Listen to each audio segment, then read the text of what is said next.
But my beats, they are hard.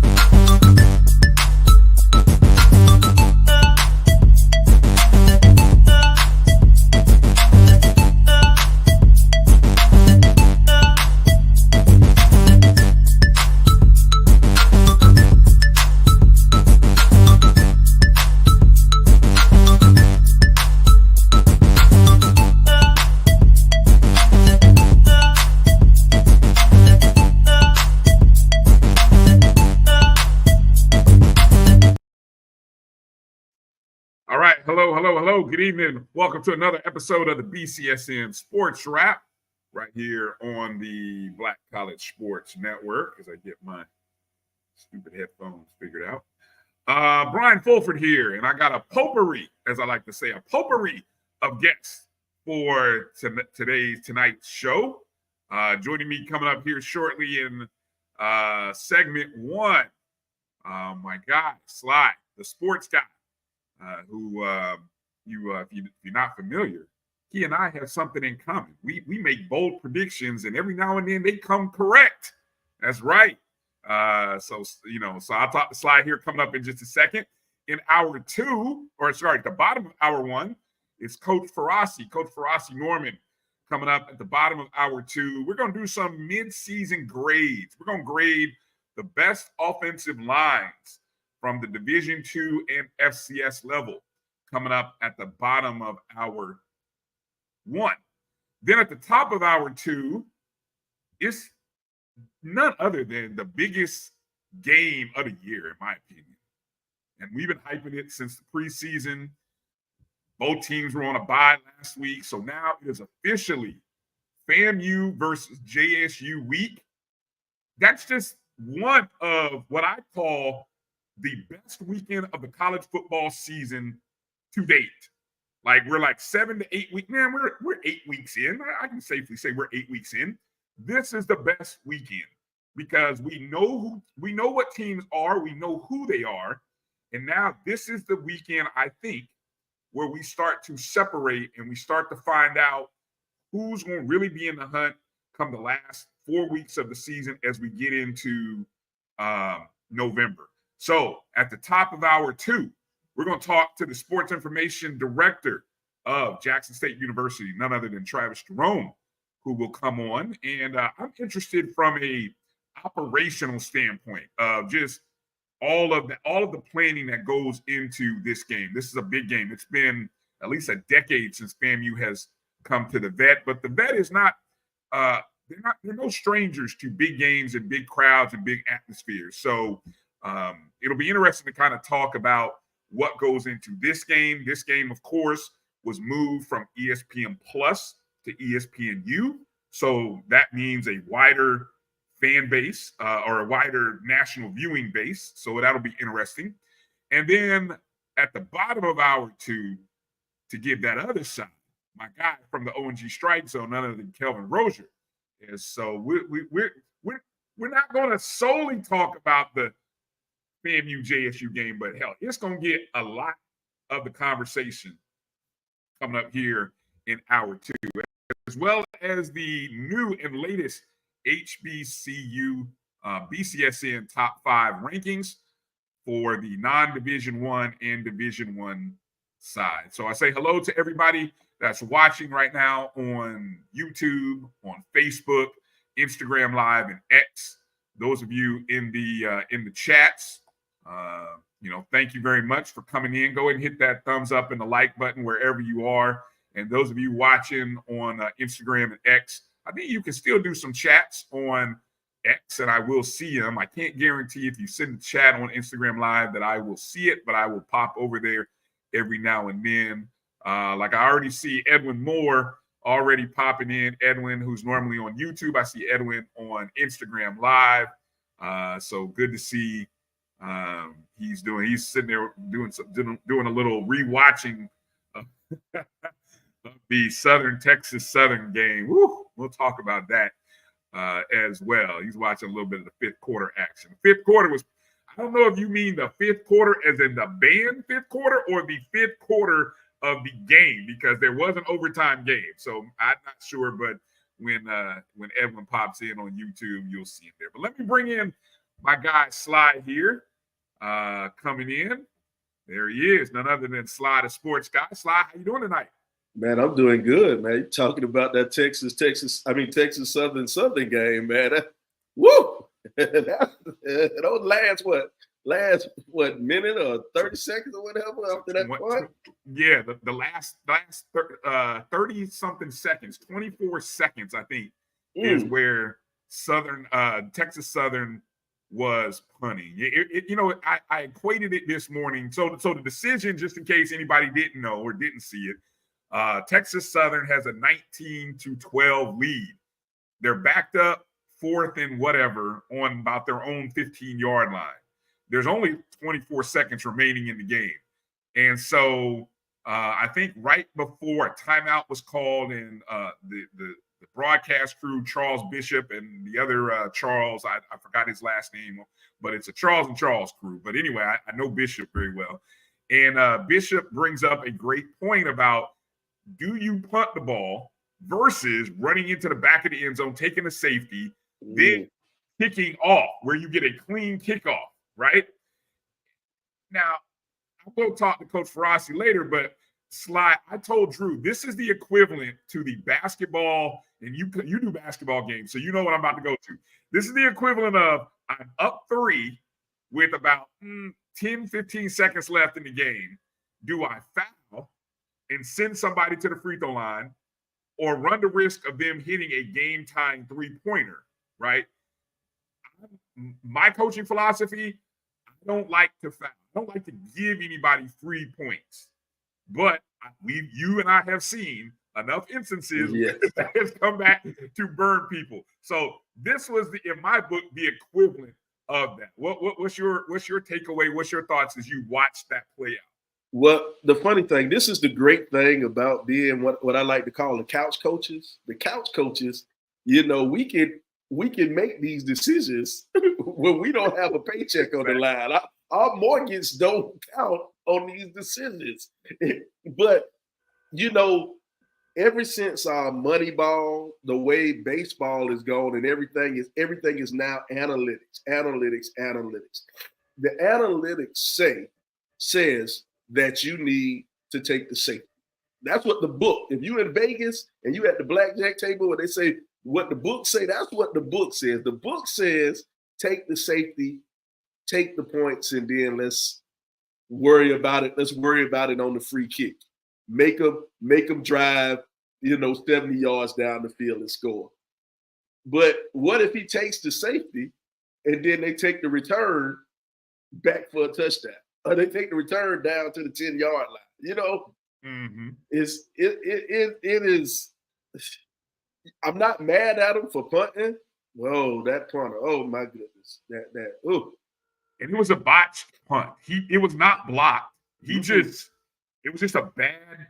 I don't know whether he lost the grip as it was going down, or but he actually punted it into a Texas Southern player, which, if I understand the rule correctly, had it hit a Jackson State player, Texas Southern could have recovered it and then got the ball.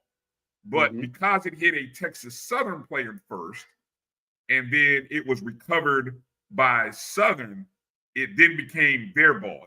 I think I have that rule correct. Yeah, and I think so. I think that's what happened. The receiving team, which is Southern. In my head, I thought it's where do you count? Where does the block start? Because if it's a block kick, then the opposing team can pick it up in advance as far as they want, and the receiving team can take it in advance. So I don't know. I don't know. I don't know the rules. I wish I did, but that's a terrible way to end the game. especially when you lose. Oh, that's a terrible way to lose a game. Yeah, definitely horrible way to lose. Well, let's jump over into the SIC. The SIC is, what a heck of a year that we're having in the SIAC. One of our, going into this past Saturday, we only had two unbeatens remaining in terms of conference play, and that was Miles, actually Albany State traveling to Miles. That was one of our top 5 games. And, obviously, I think I had made I'm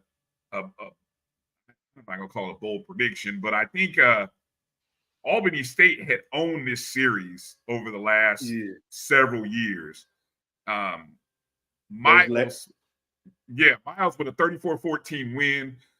So, I don't know. What's your take on Miles? This was a good win against Albany State. I don't know if Albany State is necessarily a contender at this point, but I mean, for record-wise, they were at this point. What's your take on Miles? I think Albany State kind of got away. They didn't play such a strong schedule, and everything they played out of conference, they kind of got whipped. All the games out of conference, they got beat really bad. So Albany State wasn't what we thought they were going to be at the beginning of the year. I got to see Miles when Miles played Lane, and Cam Avery looked like the quarterback that everybody expected him to be, that everybody was waiting on him to be. And so the thing is, I'm thinking coming into this game, Cam Avery's going to have him a stellar game. He's going to show out. He's going to show that he is one of the elite quarterbacks in the SIAC. But here's the thing, Cam Avery didn't play. Cam Avery got hurt. He got hurt sometime during practice the week before, and Coach Shea kept it a secret. He didn't let anybody know. You don't want everybody to know, so he didn't let anybody know. And then Khalil Anglin came off the bench, and he had I don't want to say a great game, but he had a good game.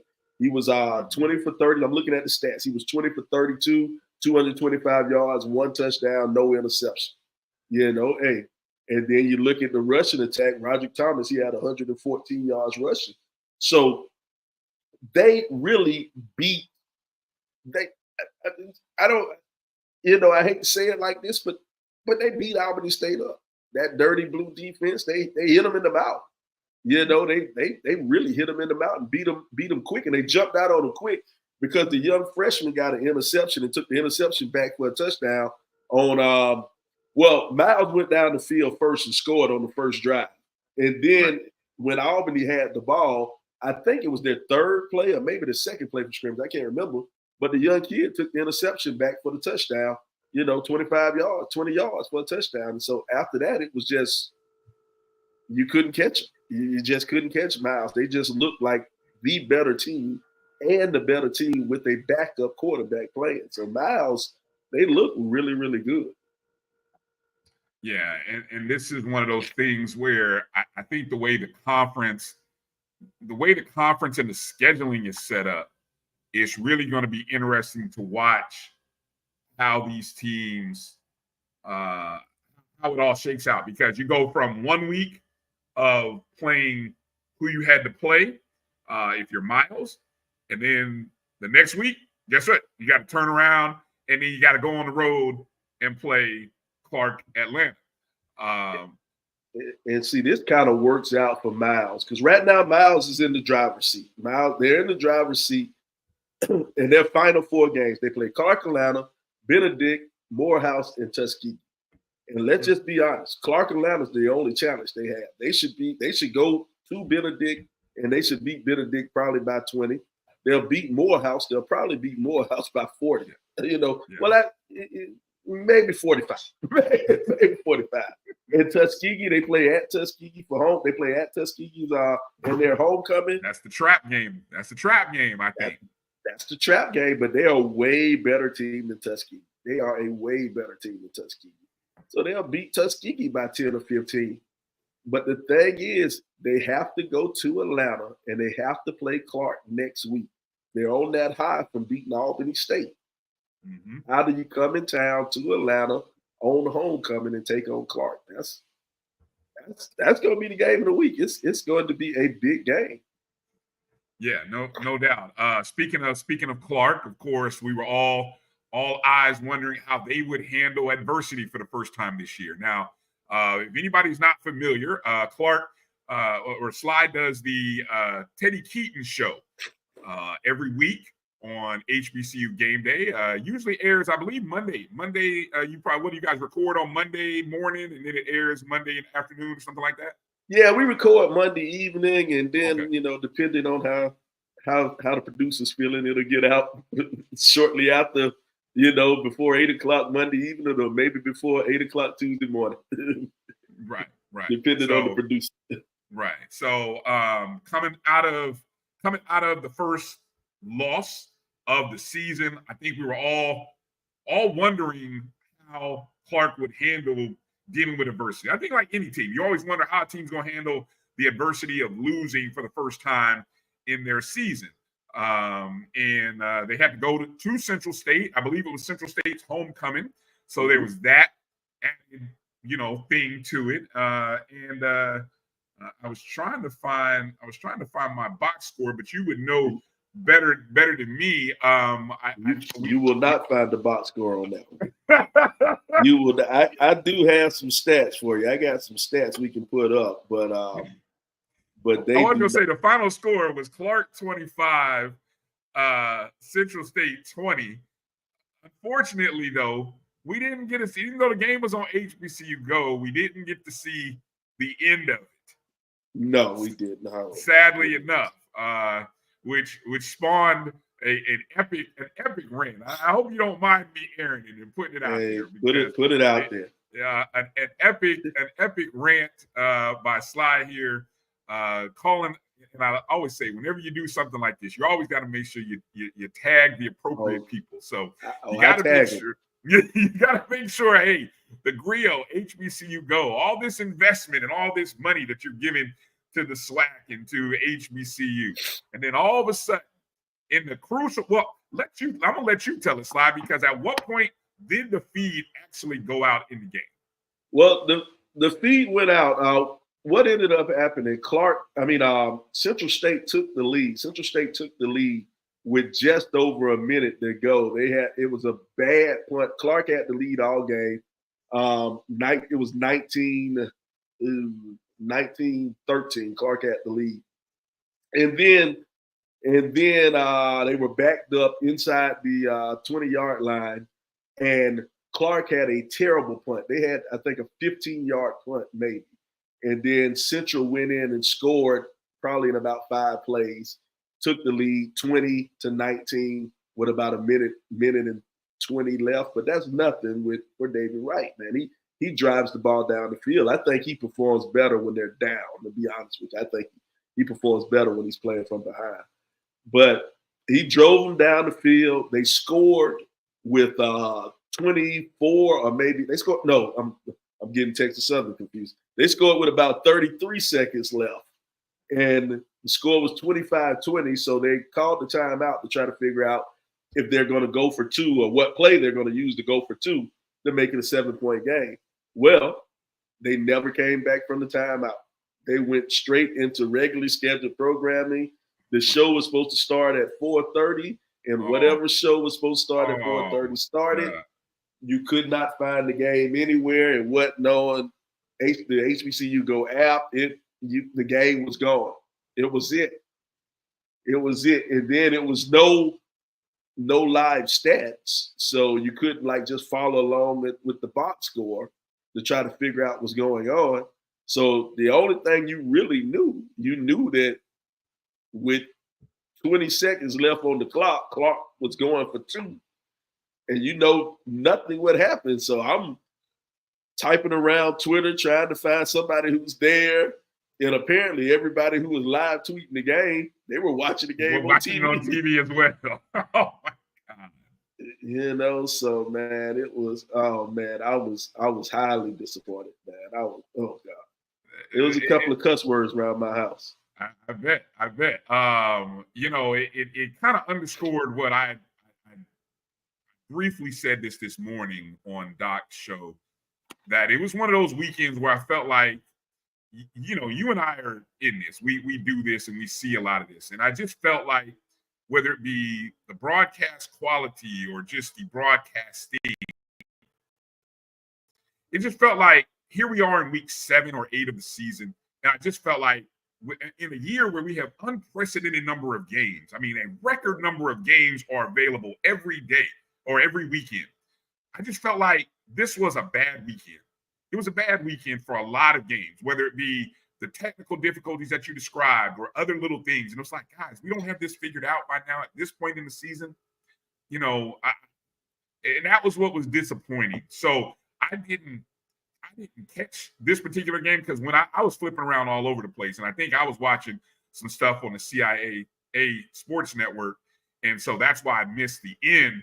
But I did watch like a brief snippet, probably when the game was airing, of the Clark game. But yeah, it underscores that point that, you know, you guys as fans, right? And I always say this. When you have issues with your athletic department or issues, you need to make your president aware of it. Yes. So, you know, because the president are the one, you know, a lot of times people like to run to the commissioner of the conference and things like that. No, that's not who the commissioner worked for. The presidents. So when you have an issue, even at the conference level, you need to be bringing it up to the presidents of the university. And so I'll even go a step further here and say that in these situations where, you know, you see issues with the broadcast or the broadcasting, make the athletic director aware. Make the president, copy the, you know, you guys can be proactive on social media about so many things, right? Mm-hmm. But if you want better, you have to let it be known. You have to let it be known. You can't just get on Twitter because, like I said, Twitter is that vacuum. It's that vacuum of just. It's an echo chamber, as I think Dr. Cavill called it one time. It's an echo chamber, right? You got to actually put in the 5 minutes it takes, send the email out to not only your AD and president, and let them know, hey, as an alum or as a supporter, I'm hoping we can do better. What can be done to be better? I wish there was some radio elements that could also be incorporated to these games, Sly, because if there was a radio broadcast happening at the same time, and I don't care whether it was Central State or Clark doing a radio call, even if the TV goes out, guess what we can go to? We can hopefully find the internet stream of the radio call, and then we could have caught up. And what happens, what I believe, man, some of these schools need to take a cue from the schools that get it right. And Tuskegee is Tuskegee for a reason. They have Charles Neal. I mean, he's doing that. Charles Ward. My bad. Ward. Yeah. Ward. Charles Ward. They got Charles Ward. He does the radio broadcast for every game that they done stream. That Golden Tiger Sports Network. And they've been doing that. They've been doing that for years. That Golden Tiger Sports Network has been a staple. And it's come in as a savior a couple of times this year. You know, the Edward Waters game was supposed to be streamed on ESPN, but the Hurricane pushed it back, and then ESPN wasn't available to do the game, but they were coming to do the radio broadcast. So now you already had the radio there. And even this Lane game that Tuskegee did last week, that was a home game at Lane. So technically, Lane was in charge of streaming the game and having the game streamed, but Lane, you know, didn't have the capability to stream it. So the Golden Tiger Network was there to do it. Yep. But, you know, that's the radio aspect that you talked about that we need to have. That's a great backup and a great option to have. But also, you were saying earlier, you know, accountability for a lot of these production companies that are actually handling the production for ESPN and handling the production. If you don't tell the president, you can see when you complain on Twitter, when people complain on Twitter, it's loud in a space of nowhere. You know what I'm saying? It's loud, and you're only being loud to about 20 people. And those 20 people you're being loud to, they don't have any influence. Half of them probably agree with you too. So there's just more complaining than nobody. Exactly. So your complaints are, falling on the same ears. That's worse than deaf ears. They're falling on the ears, that you already know. So if you get out there and you have a problem and you send a letter to you email Dr. Faison at Edward Waters, he'll respond. He will respond. You send a letter to Dr. Clark Artist over at Benedict, she will get on it. She understands. Dr. French at Clark. These are people who understand it, and they don't and you can talk. You can say you don't like something. You can say you don't like something. But once you say, hey, man, I'm going to take my money somewhere else, then that picks up people's ears. When you say, I'm going to take my dollars, my donation dollars somewhere else, my alumni money somewhere else, then some stuff will start to change. And that's one thing I love about the CIAA network. I think they're getting it. I think at the CIAA, they're getting it. They're saying, okay, we're going to put all our games on our network. If ESPN or HBCU Go wants to buy a game or two, sure, let them buy a game or two. They can have it. They can buy it. We'll sell it. But everything else is on our network, and we're putting out quality work. And they put out quality work. It has gotten so much better. That CIAA network, when I watch games on that quality has gotten so much better, man. Sky's the limit for that CIAA network. I love it. It is. They've gotten better. I mean, and even the few complaints I have, I still have to sometimes think back to where it was, and then even go back to, okay, I got to take stock of, who's calling the game. Most likely it's probably student ran or some. So that's going to come with its challenges here and there. But at least you can see the games. And again, for the Division II level. That's a positive, which, but I still think everybody can step their game up, so to speak, because you got high school games that are being broadcast and are functioning at a higher clip than NCAA Division II games and even some FCS games. And that shouldn't be, that really shouldn't be, in my opinion. Yeah, my thing is, it's little things that can be done to make your school look better. And it's little things that are free or relatively, because everybody's going to cry poor. All the schools, they're going to cry poor. They're going to say, we got a problem. We don't have the money. So there are things that you need to be able to utilize the resources that you have on campus and utilize those resources and put out a quality product for free. And my pet peeve, I've been in the media now for 20 years. I've been calling games for 20 years now. And if you can't get live stats out, that just means you don't care. That means you don't care. You mean to tell me you can't get 3 or 4 students? Technically, you need a 2-man team to do live stats. But if you have more people, that's better. You can't get 4, 5 students, put them on some type of what do you call it? The work study program. Yep, work study. Yep, work study program, and have them keep the stats. I know it can be done because Benedict does it. Yeah, I see what I know NAIA programs that have done it. Yeah, Dennis Switzer, the SID over at Benedict, he has about 4 or 5 students. They all have. This is your assignment. You tell me where the ball was placed. You tell me who ran. You tell me who made the tackles. Boom, boom, boom. And then we upload the stat right there. And they got a little system that's humming. They got a system that's humming, and they got it by doing a high school game or 2, to get trained. And now they're ready to go, man. But those are resources that you already have on campus. They're already there and available for you. So it's not like you have to go out and buy some stat keeper program or a stat keeper business, to keep the stats for you. Do it yourself.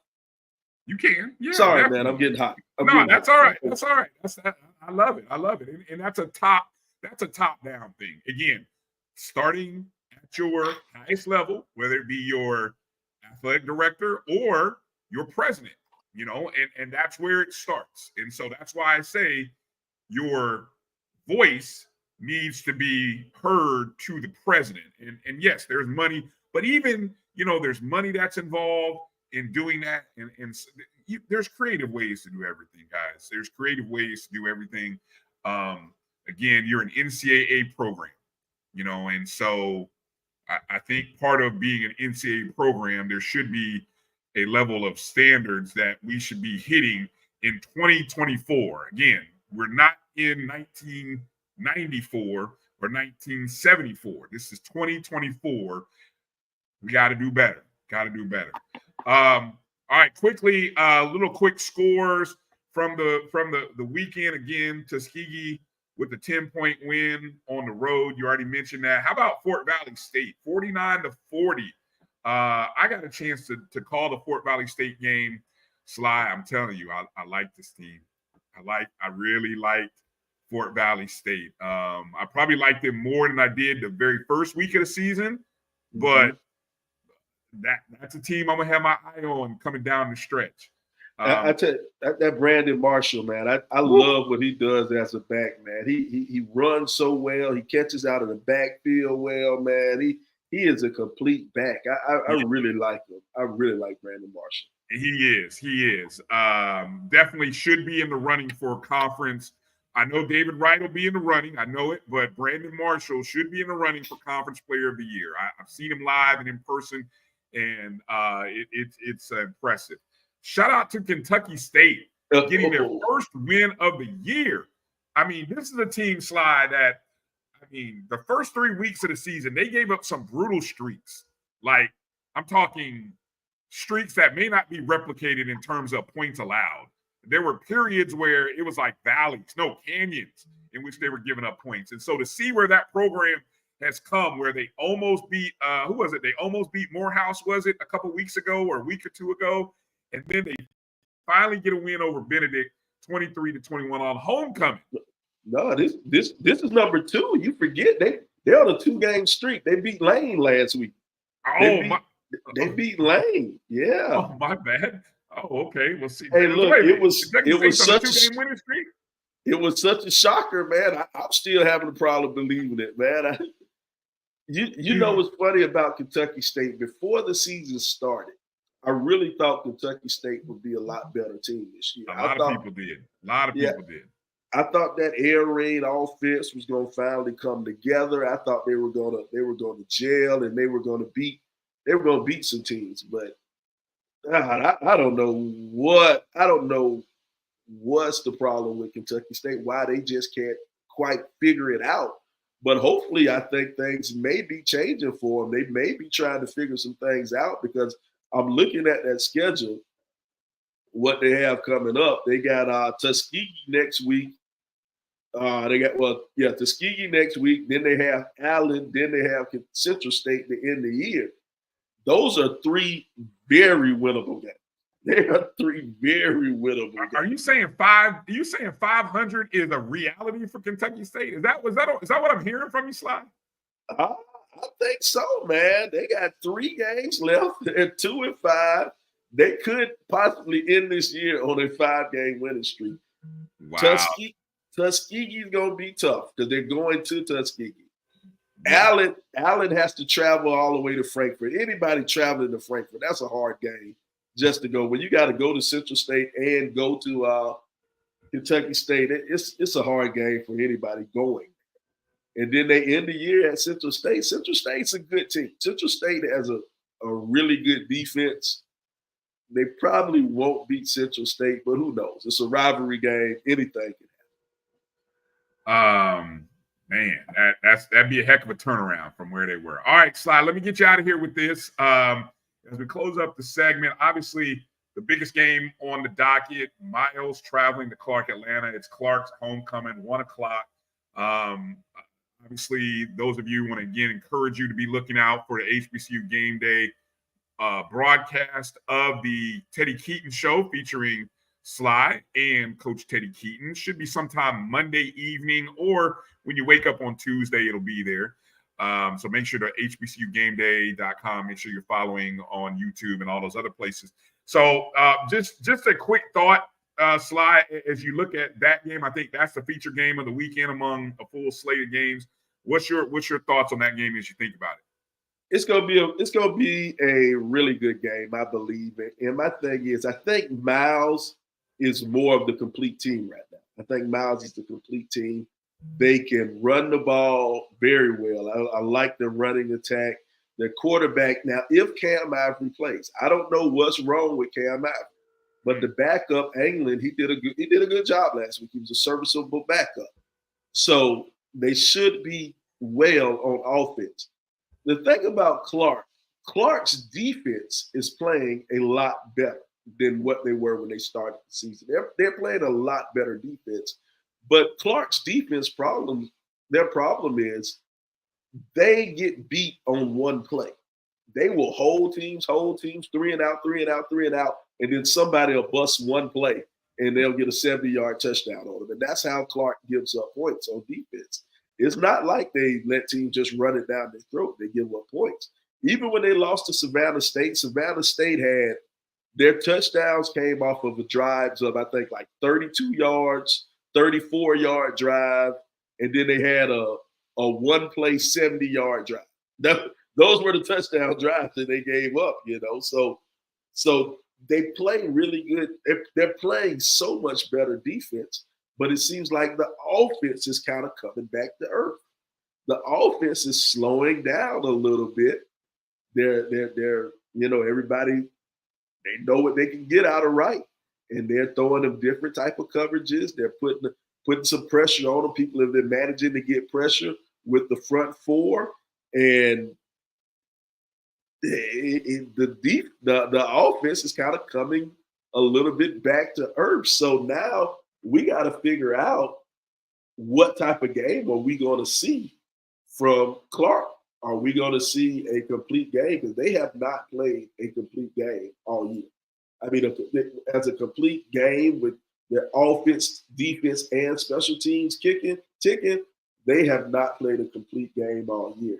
If they play a complete game, they are by far the best team in the conference. But if they come out there and one spoke isn't working, one wheel isn't working, Miles could be the homecoming king. Well, and then anytime you got a team playing you're the homecoming opponent, you coming in the game with a chip on your shoulder anyway. Because how dare you schedule me on home? Exactly. So that game is a 1:00 game in Atlanta. So a great opportunity for those of you in the A to get over to the AUC and go check out Clark. And it'll be on ESPN Plus. I'll be calling that game. Me and all right. There you go. So we get an ESPN Plus broadcast, and we'll keep our fingers crossed that you get a full 4 quarters of action and that you have no technical difficulties. All right, Sly, let people know where they can find you. And again, go ahead and feel free to plug the Teddy Keaton show that you do. You can find me at Sly the Sports Guy. I'm Sly the Sports Guy on Twitter. That's where I'm at the most. On Instagram, I'm Sly the Sports Guy. I think I'm Sly the Sports Guy 1 on Instagram. My original account got hacked. So I tell people I was at that 80,000 subscribers. That's what I tell people.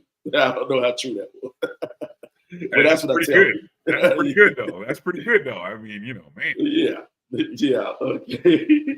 But you can catch me Monday night on HBCU Game Day. The Coach Teddy Keaton show, the Clark Atlanta football coaches show. We're on HBCU Game Day. We record Monday evening, and it'll usually be released, sometime Monday night or either whenever you wake up in the morning on Tuesday. It'll be there for you. We sit down and me and Coach Keaton talk for about 20 to 30 minutes. Bring on a guest every now and then. We have a good little time talking ball. It's good stuff. It's a good watch. So I find Coach Keaton one of the more enjoyable personalities. So Sly, hey, thanks for your time tonight, man. Really appreciate you coming on. Be well, and I'll see you down the road for sure. All right. It's Sly the Sports Guy. Right there. So let me do this. Let me take a short break, come back. I got to shout out another team from the CIAA who had a great weekend. And then we got Coach Farasi Norman coming up here right after this break. You're watching the BCSN SportsWrap right here on the Black College Sports Network. Looking for the ultimate cultural experience of 2025? The Zora Outdoor Festival of the Arts is where you need to be. From January 31st to February 2nd, Eatonville, Florida will come alive with incredible live performances from the Lavert Experience and Sunshine Anderson. Immerse yourself in interactive art. Take a journey through history with a new virtual tour app that brings Eatonville's legacy to life from your phone. Enjoy family-friendly STEM activities and explore over 80 unique vendors. Please don't miss the unforgettable R&B tribute to the legends. This is more than a festival. It's a celebration of Eatonville's rich cultural heritage. Visit zorafestival.org for tickets or to become a vendor. We'll see you in Eatonville, the oldest Black incorporated municipality in the country.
Welcome back to the BCSN SportsWrap. Bryan Fulford here, and coming up here in just a second, Coach Farasi Norman. But before I bring Coach on, I got to give a shout out to the Big Bad Blue Bears. That's right. That's what I'm calling them. Unofficially, my little nickname. I know there's the Big Bad Braves of Alcorn who had a big win. Shout out to them, but definitely I love that alliteration of the Bees and the Big Bad Blue Bears of Livingstone College with a 24-19 win over Fayetteville State. Their third win in a row. Actually after dropping the opening game of the year to the University of Charleston, they won two in a row. Lost their first game in the CIAA to Bowie at Bowie, but they have won three in a row. All close games, by the way. And so Livingstone improved to 5-2 on the season. Let me make sure I got that right in terms of their standings. Livingstone 5-2, 3-1 in conference play. And the last time that Livingstone had a 5-win season was 2014 and 2015, in which they were, one of those seasons they were 5-5, and another season they were 5-9. And so an outstanding job for Livingstone in this win, a game in which they were actually, Fayetteville State had been the standard bearer in the last, several seasons for the CIAA South. And then, of course, in like the first year when they kind of go away from it, everybody's beating on everybody, and everybody in the South is rising up except for Fayetteville State. Shout out to Walter Harley, who comes in every week and he shouts out his Livingstone College Blue Bears. I know he is in heaven. Walter, I know you're in heaven right now, or you're just overjoyed right now with what your Blue Bears are doing. This was a game in which, although they were outgained by about 30-something yards, 293 to 267, it was 4 interceptions and a picks, or one of those interceptions turned into a pick 6. And a fumble recovery. So in total, 5 turnovers for Livingstone turned out to be the difference in this ball game. So a great job for Livingstone, and it sets up a great matchup upcoming against Winston-Salem State. Speaking of Winston-Salem State, they got a 34-14 win over Shaw. Another good contest as they kind of, as Winston-Salem State really put it on Shaw, and it really sets up an interesting matchup as both of those teams are 5-2 and 3-1. I'm not going to quite say it's an elimination game in terms of, who has a shot at getting to the CIAA championship game, but somebody is going to be on the outside looking in, hoping for some other people to help them out. So that's about the best as I can say it in that respect. So CIAA. CIAA has 2 more games that we'll talk about a little later in the show that I think are going to be up for our games of the weekend. But let me bring in my guy, Coach Farasi. Coach Farasi Norman coming in. Coach, how you doing tonight? BF, what's up, brother? Sunday again. Hey, beautiful day. Got my workout in. Blessed. How you doing today? Check out my board. I know you probably can't see it too well. I told y'all last week I'm a broke brother, so I wouldn't spend a couple dollars on the board. I can see it. Everything like that. It looks good. It's got HBCU, 6 weeks to go, and my hand is still up. Then I got a smile right there because I'm still smiling because I'm happy. Then I got a little doodles right here, a little 2x2 and a 3-5. I'm gonna spread out. What is that? What is that play? What is that that's on the board, Coach? What you got diagram there? That's not a play, my friend. That's a formation. All right. 2x2 with a shotgun back. Defensively, that's a 3-5. I'm a 3-5 guy. You learn my defense from Jolie Dunn, rest in peace, coach. And so I was just putting that up there, just in case anybody want to know what I do, what I'm successful at and everything like that. So a 3-5 defensive, that's so break that down. That is what? 3 up front on the D-line. Yeah, you got the nose guard, he's up front. You got the D tackles and shaded Bs. You got the linebacker, Mike Backer is 4 yards behind. You got the 2 outside backers, they're 4 yards. You got the safety, he sits at 7. You got the other safety. Now, whatever school I'm at, whatever I'm coaching, if it's Lions, Bears, Tigers, I just put this guy here. I'm a G because my defense is called gorilla style defense. I'm a King Kong fan. Okay, I tell her I make it hard to breathe in the jungle. So I got the G right there. Corner sit at 7 to 9 yards with a roll because everybody's so pass happy these days. We rolling back. We'll give up the short stuff because we're fast enough to come up, catch you underneath. But I don't ever want to get beat deep. I tell my DBs if I look up and there's a receiver in front of you, you coming out the game. So we go 5 to 7 yards with a roll. My free safety, he's at 12 to 15. He always hits in the middle of the field. He never moves. Him and my bike backer. Wow. So I don't get hit with a slant or post corner or deep fade or crossing route. So I'm covered there. My slot, my backers got to be able to cover outside backers, tight ends, receivers. And my corners, they never leave their island. No matter what, they stay on their island. So, and then offensively over here, 2 feet splits with my offensive line. My receivers out there, my slot receivers, besides the quarterback, got to be the best receivers best athletes on the field because we do a lot of quick slants, wheel route, comebacks, deep fades with them. And of course, my running back, because I'm a runner type guy, and it's real easy. My offense is 2, 4, 6, 8 to the right, 1, 3, 5, 7 to the left. And the running back, he's a 2-back. So I call it 2. So if it's 21, 22, dive. 23, 24, dive. 27, 28, sweep. Now, let's say I want to run option. We all know the left, right? So I'm going to say speed option left. Quarterback's going to take the ball. It's coming back 1-2, taking 1-2. He's swerving down. He's pitching to him because we're not a true option team. I want my guy getting hit. So we're going to take 2 steps, hit him. I'll say speed option right. Same thing. Come back 1-2, 1-2, pitch to the running back. Receivers they're blocking down. We're going out wide. A lot of times when you see people run an option, and I learned this because I was an option guy, you see people when they run the option, they come up in here, but you got all this room out. There's still 7, 8 yards out here. So I always teach my guys, we run wide. Excuse my language. Wide when we're running the option. Now, throwing the ball wise, I got my post corners. I got my deep fades. I got my comebacks. I throw a lot of screens to my receivers. I know everybody knows I'm a running type guy, but I tell my receivers, don't transfer out on me or leave me. I throw screens to my receivers, tight ends, running backs. I don't have a tight end in the game right now, but all I got to do is take this guy right here, move him down. That's a 10 personnel. All I got to do is take this guy right here, pull him down. That's 12 personnel. You know, I can motion this guy back here. That's I formation. I mean, I got 28 different offense formations. Off every run is a pass, off every pass is a run. We can get busy with it.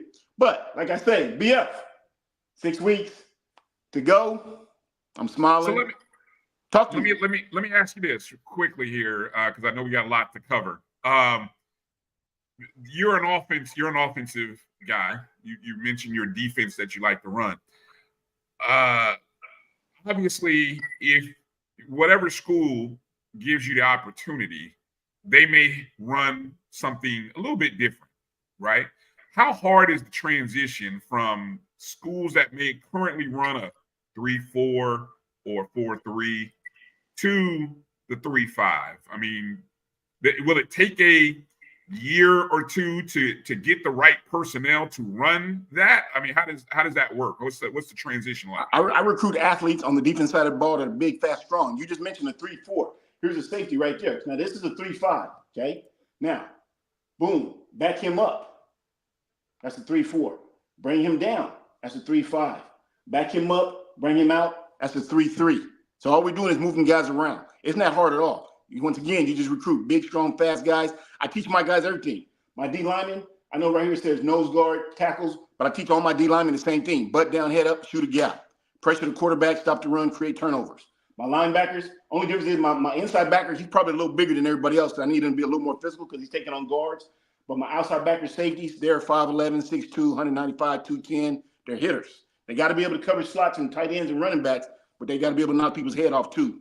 My corners, I don't use short corners, 5'7", 5'8", 5'9". If I could look at you eye to eye, you can't play corner for me. Since everybody's pass happy these days, and we seen the other day when those receivers were dwarfing those DBs, to play DB for me, you got to be at least 5'10", 5'11", 6 feet, run 4.4. Okay, my free safety, he hits like Ed Reed and Ronnie Lott. I mean, he's a jawbreaker. So you always got to count for where he's at. So no, it's not hard to adjust to any type of defense. I run a 3-3. I mean, I ran a 30 front, but I run a 40, a 50. You know, once again, I can bring this guy down here. Now we're at a 40 front. So you got 1, 2, 3. Bring him here. That's a 40 front. Okay, scoot him over, bring him down. That's a 50 front. So I make defense, once again, like I said last week, I made football so fun and easy. It's like by the end of the day, when I'm teaching it, by the end of the day, you're like, wow, this is simple and easy. You know, matter of fact, today it was good. Like I said, it was a good day today because I had 3 of my coaches that were on my staff back when I was in New Mexico call me. One's at a high school in Colorado Springs. Another one's at a high school in San Diego. And another one's a middle school teacher back in New Mexico. And they were just saying, hey, coach, you know, I'm having such success with the stuff that you taught me. And I say, thank you. One of my guy in Colorado, he took over a team that ain't won a game in like 5 years. He's 5-2 right now.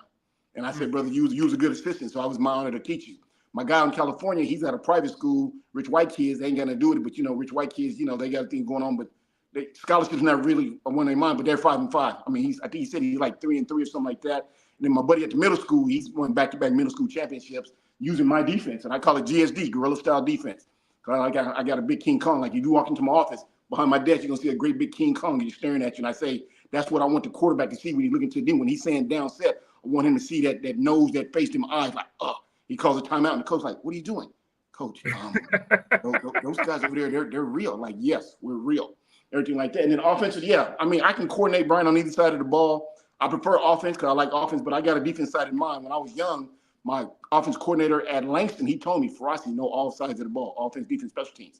So I learned them all. That's why I say when I was climbing that ladder, student coach, GA to position, I was making sure I knew offense, defense, and special teams. But I know we got a lot to cover. Let's say I just want to put it out there. Just want to say 6 weeks ago, and I still got my hand up. Hopefully somebody's paying attention to me. Next week, I want to get into talking about personnel because hiring coaches to fit what it is you like to do. So we'll table that for next week. Yes, let me go to one of the first games. This was the game. It was a big game. Southern going on the road, beating Texas Southern 22-19. In overtime, a dramatic fashion. We talked about this offline before we came on the show earlier this morning, Coach. This was the play in which Texas Southern is up 19-12. Mm-hmm. And fourth quarter, 24 seconds ago. 24 seconds left. And so I put the scenario out there. Obviously, a lot of people know how it went down, but in the moment, what is your coaching? What is your philosophy at that point? And then based on what you saw, would you consider changing that philosophy, or so I want to give you an opportunity to kind of speak on that situation in which the options were you take the snap, you run into the back of the end zone, take the safety, then you get a clean kickoff from the 20 instead of trying to punt. And we saw what happened from trying to punt. First of all, let me say this. Shout out to Coach Dishman and his coaches.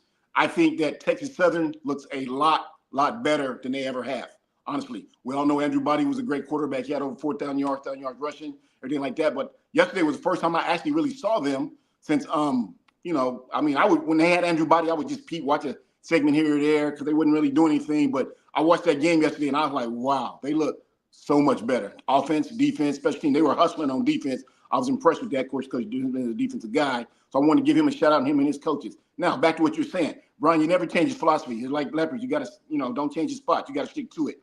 Now, in that type of situation there, 24 seconds ago, my backup's against the wall. I'm not taking a 2-point conversion because I'm up by 7 points. And once again, if you remember me, I always say I converse with my defense coordinator. So I take my headset off. I say, how are we doing? I already know how we're doing, but I just want to know how he's doing because I want him to feel like he's involved in everything, although it's my team. So he says, Coach, we're good. I say, okay, we're going to be in a prevent. Punt team out there. Now, I use the 3-up back like they do. I've never had a punt block ever since I've been using the 3-up back since 2003 when I learned it from John O'Mara at New Mexico Military. I've never to this day had a punt block. So everybody getting out there, you're thinking you got 24 seconds, you get a good punt, your defense, you're in a prevent. So they got to go to the end zone. There's no such thing as a field goal. That's not going to help you. So Southern knows they got to go to the end zone. So we're already preparing you. I just told you, I call it guerrilla-style defense. We make it hard to breathe in the jungle. So you're just thinking, boom, we're going to get a good punt. He's going to fair catch it. We're going to light him up like a Christmas tree. But anyway, they still got 40-some yards. They got 24 seconds. Within 2 plays, this is over with. We win. Well, home below, I'm sitting right here on my couch, and I got my glasses, and I don't wear them now, but I'm sitting right here in my glasses, and I'm looking, and I didn't see the ball go anywhere. I just heard the commentator say, was that blocked? So I got off the couch and walked a little closer because I got bad eyesight. I'm like, huh? And the one guy said, no, it wasn't blocked. He kicked it into one of the players. And I'm like, huh? And I seen somebody like rumbling, trying to scramble for it and everything like that. So then they showed the replay, and now my face is up like on the screen. I'm looking like, what happened? Like what happened? And so then I see it. I think he kicked one of his up backs in the like lower half of his butt back. Yeah. He blocked it, we shanked it, whatever it's called like that. And I'm thinking, how does that happen? How does that happen? Bill Parcells said one time, and it's come on the Football Follies when he was talking to one of the referees. No, he's talking to the trainer. He says, hey, all you do is kick. I don't need him to tackle, pass, run. You just got to kick. I'm like, how does that happen? And I thought it was a good game. Well, let me say this. Shout out to both D-lines. It was a D-line game. Okay. Those D-lines were better than any of those offensive lines. Southern's D-line was better than Texas Southern. Texas Southern D-line was better than Southern's offensive line because every time you look up, they was pressure in the face, okay? So that was a D-line game there, defensive game. Wasn't much running. I think late in the fourth quarter, I think I seen Texas Southern, they got 2 or 3 backs. They remind me of me. I keep saying everybody reminds me of me. Short, stocky guys. And one guy had a little break. He had a little 30, 40-yard run, and then the quarterback had a little 20-some yard run. Other than that, everything was like 35 in a cloud of dust. So that lets you know that was a good defensive game. Same thing with Southern. Southern, they throw the crossing routes well, and both quarterbacks on either team can throw the deep ball well. So, but you had a couple drops. So that was a good defensive game there. So to put the backup against the wall, once again, someone asked me earlier, and I'll say my man A.D. Drew, he called me and said, Coach, what would you do? I said, buddy, I'm punting. I'm not going for the 2-point. I'm not selling for that. I'm punting because I'm not thinking that's going to happen. No coach wakes up thinking, well, he's going to block the punt. You don't think like that. You think positive. You think he's going to go ahead and give me 35, 40 yards. We're going to be in a prevent. We got this. So when that happens, it's like, and I said last week, I don't yell and scream at players. I'm not the kind of guy that's going to take my headset off, run up on you, do that. No, but I'm going to look at you. I know you're already feeling bad, but still, now we still got a second chance because we can go to overtime. But as you're coming out the field, you're feeling heat from Coach Norman because, buddy, what was that? Mm-hmm. What was that?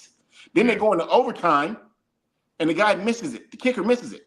I told my man Drew earlier, I said, people wonder why you run the ball so much, Norman. Out of 60 plays, 40 of mine going to be on the ground. I'm thinking, wow, they like, why you run the ball so, Norman? Because the great late Barry Bryan said 3 things happen when you throw the ball, 2 of them are bad. Talk to me, okay? So I run the ball. Now, I also say this, and I love everybody on my football team. I tell my guys that, but this is true. If you know the game the way I know it, and I know you guys in the chat room know about it, kickers and quarterbacks, they screw you every time. Perfect example. 2021.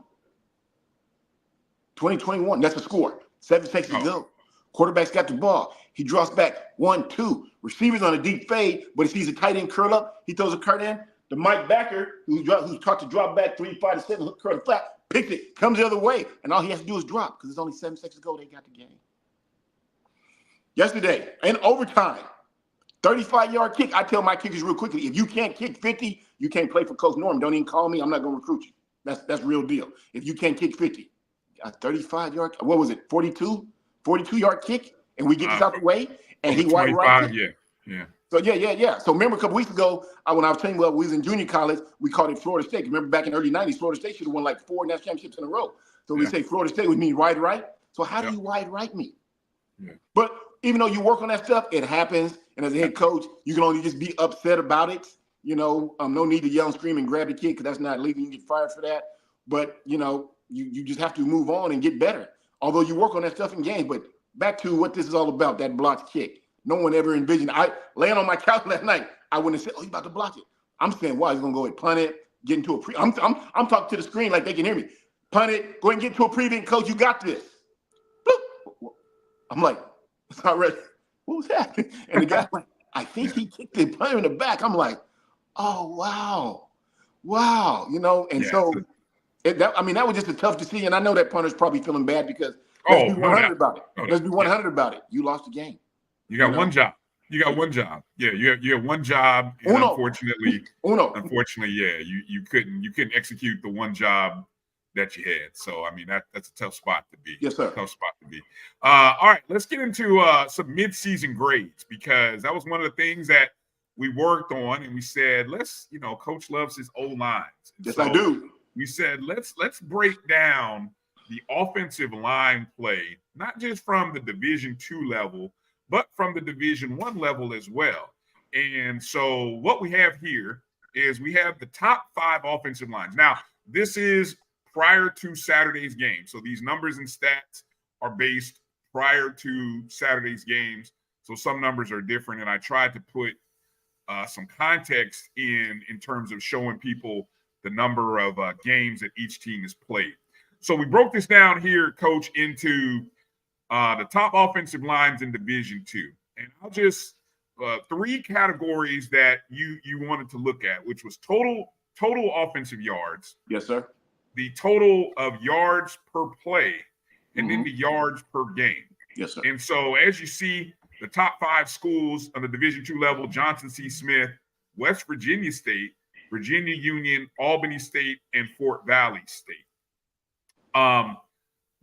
First off, I want you to just kind of briefly talk about why you like seeing the total yards and total yards per play, yards per game, and not specifically running or passing. Because I told you, for me, I kind of initially, I don't do this for a living. So, but I came in thinking, wouldn't running the ball be your indicator of best offensive lines? But I want you to just kind of briefly explain a little bit of that, the difference, and why you go with total yards.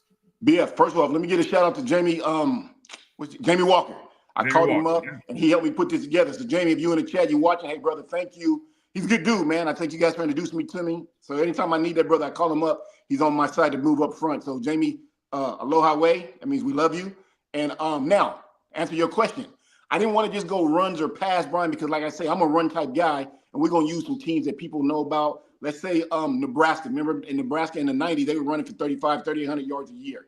That's not the number one offense. That's the number one rush offense. Tommy Frazier was only throwing for maybe about 700-800 yards a game. 700-800 yards a season, maybe 1,000 at the most. So you can't call yourself the number one offense if you're heavy-sided one way. Then we're going to go over to Florida when they was at Steve Sperry. We know Steve Sperry was chunking it 50, 60 times a game, okay? And he was probably throwing 4,000 or 5,000 yards a season, and he might only have 1,100-1,200 yards. You can't say you're the best offense because you're pass heavy. The best offense is really, really split. It's very hard to say 50-50 these days, but I'm going to have to say 60-40. because you got to give me some pass blocking and you got to give me some run blocking. If all you do is just run block, I don't know you can pass block. If all you do is pass block, I don't know you can run block. So, but if you give me a little bit of both, okay, some combination of both run and pass, that's how I determine who's the best offensive line. So when Jamie sent me this list and I was going through, first thing I looked at was total yards. Because obviously if you got yards, it means somebody in the trenches is doing well. I know everybody likes to talk about who's the quarterback or who's the running back and the receiver. Hey, let's be 100. Without those guys, we can't play the game. Okay, that's why I started coaching offensive line back in 2007, because I looked up one day and I was coaching quarterbacks, running backs, and I'm thinking, I got an O-line coach, but he's not really giving me what I want. And so, you know what? I said, Frost, you got to coach these kids because only you can do what you need to do. So I didn't fire the guy. I started working with him, and I let him go, and I took over since 2007. I've been coaching offensive line. I've done a really good job, but I've had a lot of talent, take nothing from it. But so John C. Smith has the total yards, followed by West Virginia State, Virginia Union, Albany, and Fort Valley. Then the next thing is yards per play. Are you giving me 2-3 yards in a cloud of dust? Or you give me 5, 6, 7 yards? Because that's how you move the ball. 2 5s is 10. That's the first down. 2 10s is 20. 2 20s is 40. So now we're matriculating the ball down the field, boys. Right down from Kansas City. So that's the thing I looked there. And then yards per game. Are you giving me 100 yards? Like, for example, the other day, I saw a game where one team had 120 yards passing, another team had none. I'm thinking, have I ever seen that? Not even Farasi Norman, who runs the ball 60% of the time, has 0 yards passing. I've never seen that. So I'm thinking, wow, you're just one-dimensional. So if you're just one-dimensional, I'm going to be coordinator. I'm shutting you down like Kmart. I'm not even worried about nothing you're going to put in the air, okay? So you're going to get shut down. So that's why I looked at the yards per game. That's the way I broke it down myself, and that's how I determine offensive linemen. Now, true enough, I do determine size. Size does matter. Pine Bluff had one 300-pounder on their offensive line. Everybody else is 260, 270. No. Several times. If you go back and watch that game, several times they were 4th and 1, 3 and 2. They couldn't pick up the yards because they weren't made for it. They're not made for power. Yeah, they weren't. And then they got little scat backs. Remember back in the day, people used to call it fullbacks. That was the big guy. That was the Jim Brown, the Larry Zonka. Then they had the halfbacks. That was the Bobby Mitchell, the Mercury Morris, rest in peace. Things like that, because he was a halfback. Then you got the little scat back. A scat back is a fragment of a halfback. And that's what Pine Bluff has now. They're good backs, though. Don't get me wrong. They can hit the hole. They can shake you, but they can't pick up the power. They tried it 2 or 3 times. They was on the goal line, and they couldn't get it in there because their offensive line and their running back's not made for that. I'm sitting there shaking my head like, oh, wow. Now, flip the script. Prairie View, now I know we're not talking about that, but I just want to say, Prairie View's got a big line. They were up there with South Carolina State, Alabama A&M, Jackson State. They got a big boys, but they wasn't really running the ball. And hopefully we talk about that. I can get into that, but that's how I judge linemen: the size, strength, good feet, good handwork. And are you moving somebody back? You ain't got to necessarily pancake somebody because D linemen are getting better these days, but you do got to drive them 3-5 yards back, give the running back some time to get through the hole, make it shake, and go on about his business. And then offensively, butt down, back arch, head up. You got to hang your hands in the right place because I got to keep my quarterback upright so we can get him. You got to give him at least 3 seconds. I tell my linemen, we got to give him 3 seconds. 1, 2, 3. And I tell the quarterback, if the ball's not out of your hand, take off and run because these guys can only, hold him for so long. Everything like that. We ain't holding him 5, 7 seconds. You got 3 seconds, then you got to go take off and run. I call that getting positive yards for the offense. So if the receivers start cranking, you're always running, well, get open. Let me ask this, Coach, where does sacks allowed fall in your evaluation of offensive line? Because my guy WSSU Rams says that the Rams have only given up 5 sacks in 7 games thus far. Where does sacks fall in terms of obviously you got total yards per play, yards per game, but how about sacks? The sacks fall into that matrix as something that is it's not something that I'm judging them on, but it's something to be judged on. But I'm not going to judge an offensive line and say, oh, you're no good because you're giving up sacks. Because sometimes, what if you got a quarterback and he's just constantly holding the ball? Once again, you just heard me say, I teach my quarterbacks hold the ball for 3 seconds. If you're back there and you're Dan Marino, Jim Kellen, and you think you got 7, 8 seconds, defense are getting too good for that. So if you're giving up sacks, that means I got to go get another guy because it understands I got to get this ball out my hand in 3 or I got to take off and run. So I'm not going to judge my O-line like that. Now, within those 3 seconds, if you get beat, we get a sack. Then once again, remember, you heard me say last week, that's a minus point. So, but for the most part, we keep those 3 seconds in order. You got 3 seconds. And if you think about it, 3 seconds is a lot of time. People say 3 seconds. Well, go ahead, hit. 1, 2, 3. That's a play. So let me so again, if you look at the 3 categories, now I told you, Coach, I was going to do a composite of the three categories, and based on who ranked 1st through 5th. Yes, and I highlighted there, you see Johnson C ranked 1st among total yards, but Virginia Union 1st in yards per play, over 7.72 yards per play, and then West Virginia among yards per game. And I did a composite just to kind of total up to see who, if you took your 3 stats, who had the composite best offensive line based on your numbers. And actually, it's West Virginia State that came in with the highest rating, if I'm going to do a composite of the 3 statistics. And right behind them, Virginia Union, and then Johnson C. Smith, sort of in that order of 1, 2, 3, if I just sort of combine those 3 categories and rank them. So I just thought I'd put that together. Hey, thank you for doing a good job. Once again, I want to give Jamie what's his name? Walker, yeah. Thank you. Give Jamie. Let me jump over to jump over to D1 here because I was gonna say jump over to D1. Now, let me say this real quickly. My man AD Drew helped me with this one. AD, if you're in the chat, thank you. I called my man up and he was like, hold on. He was busy packing up, but he stopped. That's called friendship, to help a friend out. So he helped me with this one right here. Top offensive lines, FCS D1 level. Jackson State coming in. There's your total yards there. Leading in not only total yards, but yards per play. Followed by Hampton, Alabama A&M, North Carolina Central, and South Carolina State. And, as you can imagine, if I did a composite, Jackson State would come in number 1 because not only did they lead in total yards, but they led in yards per play. And they were actually 3rd best in yards per game. Just give quickly, Coach, because we're running out of time. What's your general thoughts on the top offensive lines that you see here from your list? Well, once again, Jackson State's got a big offensive line. So is everybody down there.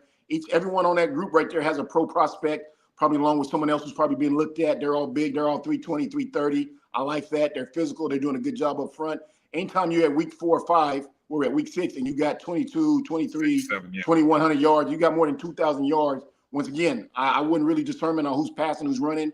I'm just looking at total yardage. That means you're doing your job because you're keeping your quarterback upright, as we've seen each one of these teams play, and you're doing a good job of opening holes as we've seen each one of these guys run the ball. So I'm satisfied with the way you helped me out with that composite. Shout out to those O-line coaches and those guys right there. All right. So again, big matchup upcoming here. Jackson State and FAMU. Boy, that I see when I saw this put together, I got real nervous because I'm like, oh my God. Now I got to hear this for the whole week about how dominant Jackson State's line is. But that's okay. That's fine. And give me some talking points here for the upcoming week. So yes, sir. Definitely shout out Jamie Walker and AD Drew for helping out Coach Farasi. All right, Coach. Final thought here, because like I said, we gotta wrap up our segment here with you. But final thoughts here. Obviously, a lot of big matchups upcoming this weekend. But I want to give you the last word here, just as we go forward. The game I really want to see, and people probably gonna scratch their head, is the Bethune Mississippi Valley. That's the one I really want to see. I know FAMU and Jackson State is gonna be a good game. But that's supposed to be a good game because they're what they consider the blue bloods. So you're expecting a good game from the blue bloods. But the 2 teams at the bottom, they've been the bottom last year. They've been the bottom this year. We know Mississippi Valley's, they're dealing behind the 8 ball. They only got so many scholarships. Bethune, those teams are winless. Yeah. Bethune at the beginning of the season, they, I forgot who they played the first game. But remember, I said they're going to be something. But I had to take my words back, and I'm man enough to say, hey, I'm sorry because I have not seen them get better. They got everything right. They got a big line. They got a big quarterback. They got 2 good running backs. They got 2 good receivers. Their defense is okay, could be better. So I'm asking, hey, what's really going on at practice? I know they're having, Mother Nature's down there and she's not letting them get to the field and stuff like that. But I'm like, wow. And then with Mississippi Valley, that young man down there, he's a young coach, 36, 37. He's an alumni, he's from the area. Yeah, he took the job. I didn't know that they were only having, limited scholarships. I thought they were fully funded like everybody else, but someone hit me like Frost. He's only playing with half a deck. So I'm like, oh, wow. Okay, well, why take a job like that? And you couldn't even be the D2. But, we all want to be in that head coaching seat until we look at that record. Until we look at that record and that thing says 3-68 and you never get another opportunity, anything like that. So, but that's the game I want to see because, honestly, like I said before, if I've been giving out free tuition. I'm gonna start charging, BF. I charge $350 an hour. I'm broke. Hey, I can't afford you, Coach. I can't afford you. So I told Mississippi Valley, you got a very good offensive line and you got a pro prospect and you got number 21 in your backfield. Hand that kid the ball 20, 25 times a game. Let it go to work. Bethune, you got a big offensive line with a big quarterback and you got 2 good running backs. What are you guys doing? So I'm anxious to see what happens that game because once again, we know this. At the end of the game, somebody's going to get a W. Even if you got to go to overtime, somebody's going to get a W. So that's the game I really want to see. But, yeah, I mean, Jackson State, FAMU, I can't say who's going to win what because FAMU's had a lot of time off. That could be beneficial. Or it could hurt them. You know, Jackson State, a couple weeks ago, we saw them dominate Southern. Then we seen them come back and get beat by somebody else. You know, then they whooped A&M pretty good. So they're up and down. So I think that's going to be a good game. I really do. I don't know who else is playing this weekend, but the game that I got set for right there, we call it the Toilet Bowl. I want to see the Toilet Bowl. I really do. Yeah, I'm still working on a new name. I know that's what everybody wants to call it, but Jesus. But anyway. That's what it is, yeah. I just wanted to be clear. Once again, I thank you for this.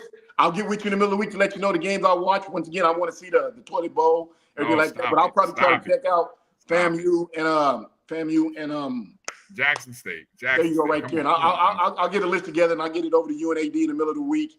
And once again, I appreciate everything you're doing. Presidents, ADs, alumni, big boosters who have a voice. My hand's still up. I know it ain't time yet, but don't forget about me. I'm ready. I'm sharp. Check me out. All right. Coach Farasi Norman. Find him on X. At Coach Farasi is where you can find him on Twitter, or X as it's now called. We appreciate you, Coach. Always appreciate you. Coming up on the other side of the break, Travis Jerome, the SID of Jackson State, comes on. We're going to talk. It's a big week for him. So I want to find out how hard is his job going to be this upcoming week. So we get a chance to talk to him about everything happening in Jackson, Mississippi. Game of the year. It's time to talk about it. The best weekend of college football is coming this weekend, and one of many great games. So hang tight. You're watching BCSN SportsWrap right here on the Black College Sports Network. Be back in just a moment. If you think all pads are exactly the same, think again. This is Always Ultra Thins reinvented with the Always Triple Protection System. This pad wicks gushes 90% faster, absorbs even more so you can feel dry, and locks odors in. Rethink your pad for up to 100% leak-free and odor-free comfort with the totally reinvented Always Ultra Thins. This is always like never before. The Cuvée Group is a Florida-based marketing and training consulting firm. We help businesses communicate to their target audience and engage them in conversation. We also help to expand their audiences, which will ultimately result in growth for those organizations. In addition to being a certified constant contact specialist, my colleagues and I are also certified in John Maxwell Leadership Principles. We use these proven principles to conduct workshops, training, and private coaching sessions for individuals and companies looking to take things to the next level. Contact us to schedule a free consultation. Issues today, don't delay, call Cuvée. Nope. Nope. Come on, him? Ooh, I like him.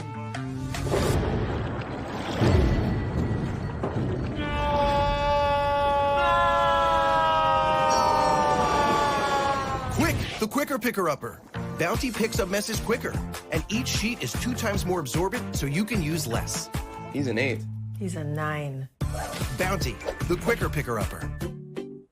This is Bryan Fulford. AD Drew and I are co-hosts of the BCSN SportsWrap. We talk about all things related to HBCU athletics. From the games, teams, coaches, and fan interest stories, we cover it all. You can find our shows on Facebook at BCSN SportsWrap, YouTube at MyJBN Online, and everywhere you listen to podcasts like Anchor, Spotify, Google, and Apple Podcasts. You can also find the show on the Jericho Broadcast Network's app.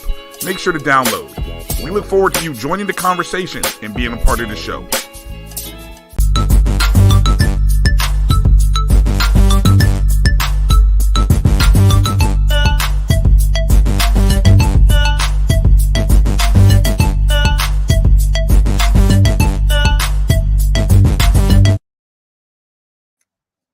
Welcome back to the BCSN SportsWrap. Bryan Fulford here, and joining me, I have the pleasure of talking with Sports Information Director for Jackson State University, I love none other than a friend of the program, Travis Jerome. Travis, how you doing? What's up, Bryan? Good. How are you? Hey man, I'm doing well. I'm doing well. Are you as excited as I am about this week? And look, for me, it's a regular week. Nothing special on our end, or especially on my end. You know how that goes. I tell you that every week, though. Ah, man, you're so modest. So look, there are a lot of so this is I predicted this as a game of the year, and I think I was just looking at an article from I think it's from the Clarion Ledger, and it's talking about the ranking Jackson State's opponents, and I think even the Tallahassee Democrat and ranking Florida A&M opponents, and they all merged to October 19th. And so I was like, man, I don't know, the scheduling gods just kind of worked out where both teams had a bye. So hopefully everybody's healed up, everybody's healthy, everybody's feeling good, and we get two teams coming in playing at their best, because we know this game has decided not just the SWAC East, but also the SWAC for the last 3 seasons. So I know you saying it's just another game, but what's the atmosphere and the atmosphere, tension, the vibe? What's it like there on campus in the Jackson community? Well, first off, it's good so far today, because I think this is the first time I've been on a show with you that you haven't been decked out in all orange and green. When I got on and saw you today, because my Colts won. So see, I ain't wearing a little blue. I'm wearing a little. It's the wrong tint blue, but I did tell you were going to wear blue at some point. I did say that. You did. No, it's the vibe. The vibe is a vibe. I mean, it's TC has been preaching all year that the most important game is the next game on the schedule, and it just so happens the next game on the schedule is October 19th against FAM, and everything matches up. The football gods had it already planned, and if you say you didn't have this game circled this summer before anything kicked off, I look at you like you were crazy. Everybody's had this game circled. It just everything matched up to where it was the top 2 teams in the division, and it's the way that everybody envisioned, no matter what the preseason rankings were. But the vibe is good here. I mean, it's FAM week. We had a bye week, so we were able to go 3 or 4 days, and then everybody got out of here for 2 or 3 days to go get off their feet, get rested. And they came back today ready to go, and then, they'll get their regular off day tomorrow and start practicing on Tuesday. One of the big announcements that came out last week during the bye was that ESPN decided to change the game from probably being just on an ESPN Plus to making it on putting it on ESPNU. And honestly, I guess that means more cable subscribers, more viewers.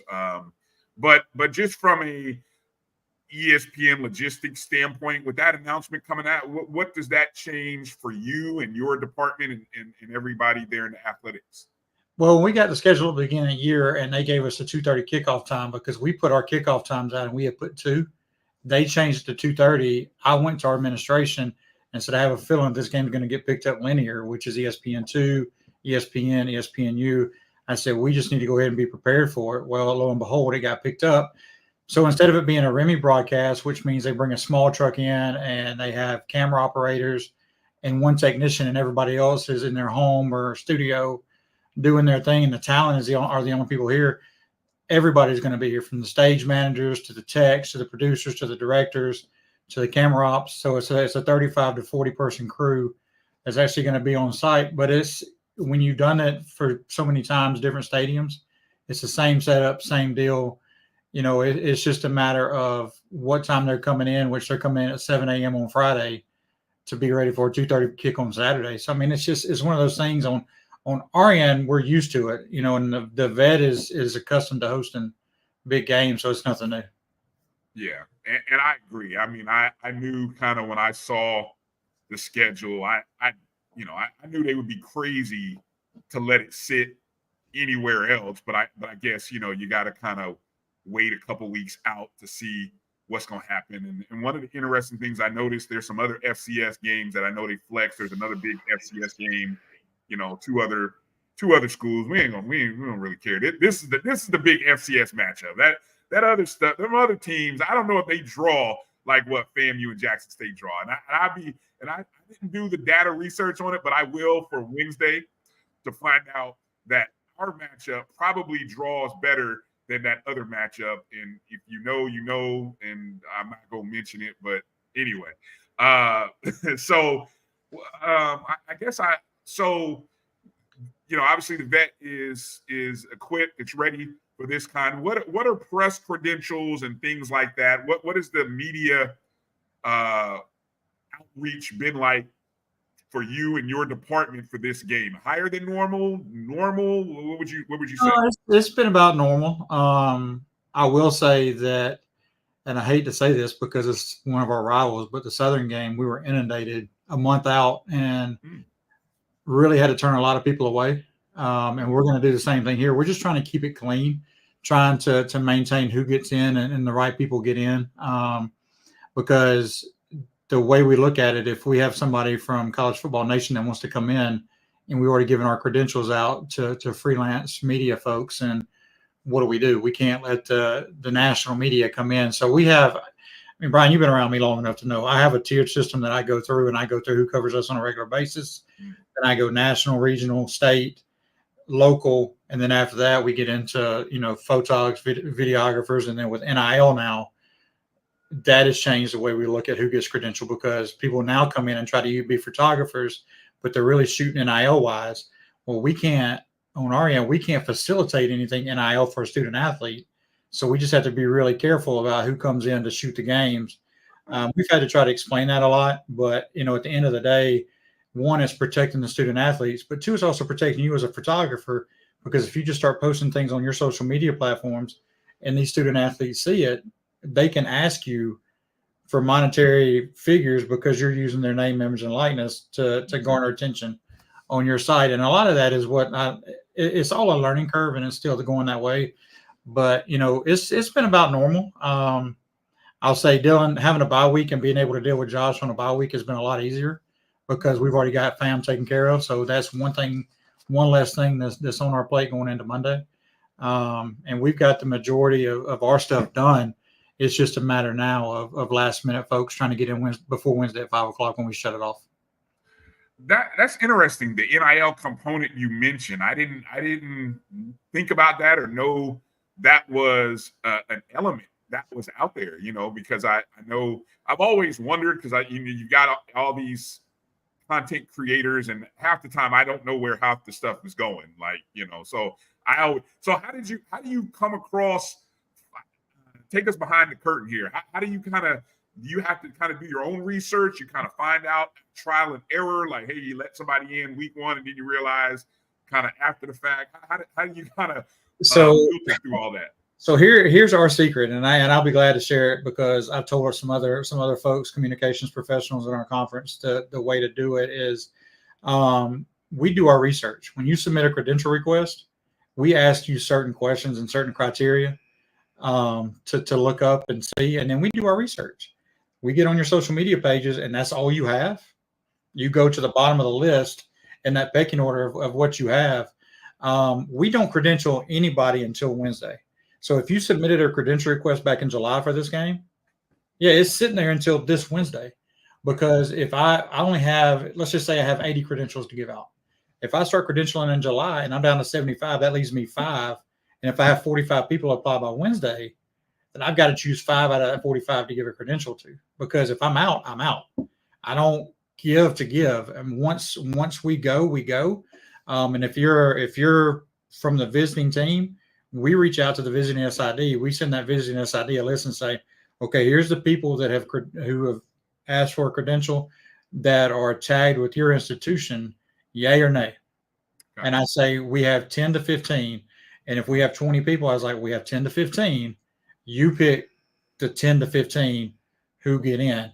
Because, we try to take care of the people that cover both. So if the Tallahassee paper comes, they're getting in. Clarion Ledger gets in. We would expect the same thing when we go to Tallahassee, that both newspapers would be in. All television stations that cover both schools in. Same thing there. So it's one of those things. But then we do something different too. if you don't have a parking pass, you can't get on campus or get into the stadium parking lot anyway to get your credential.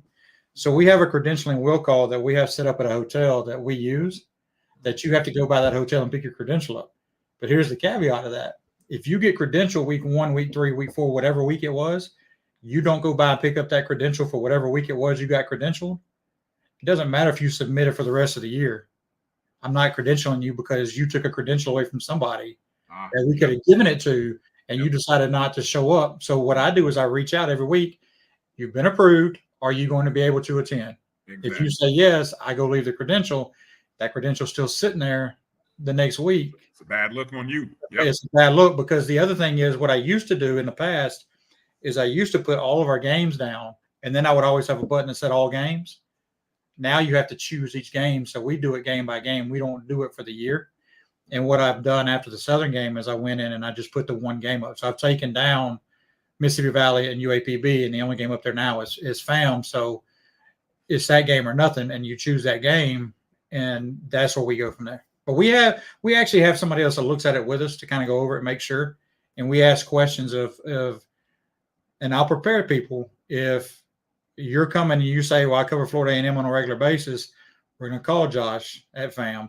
We're going to call Fred at Alabama State and say, did these people get credentialed at your place? Right. If they say no, automatically to the bottom of the pile.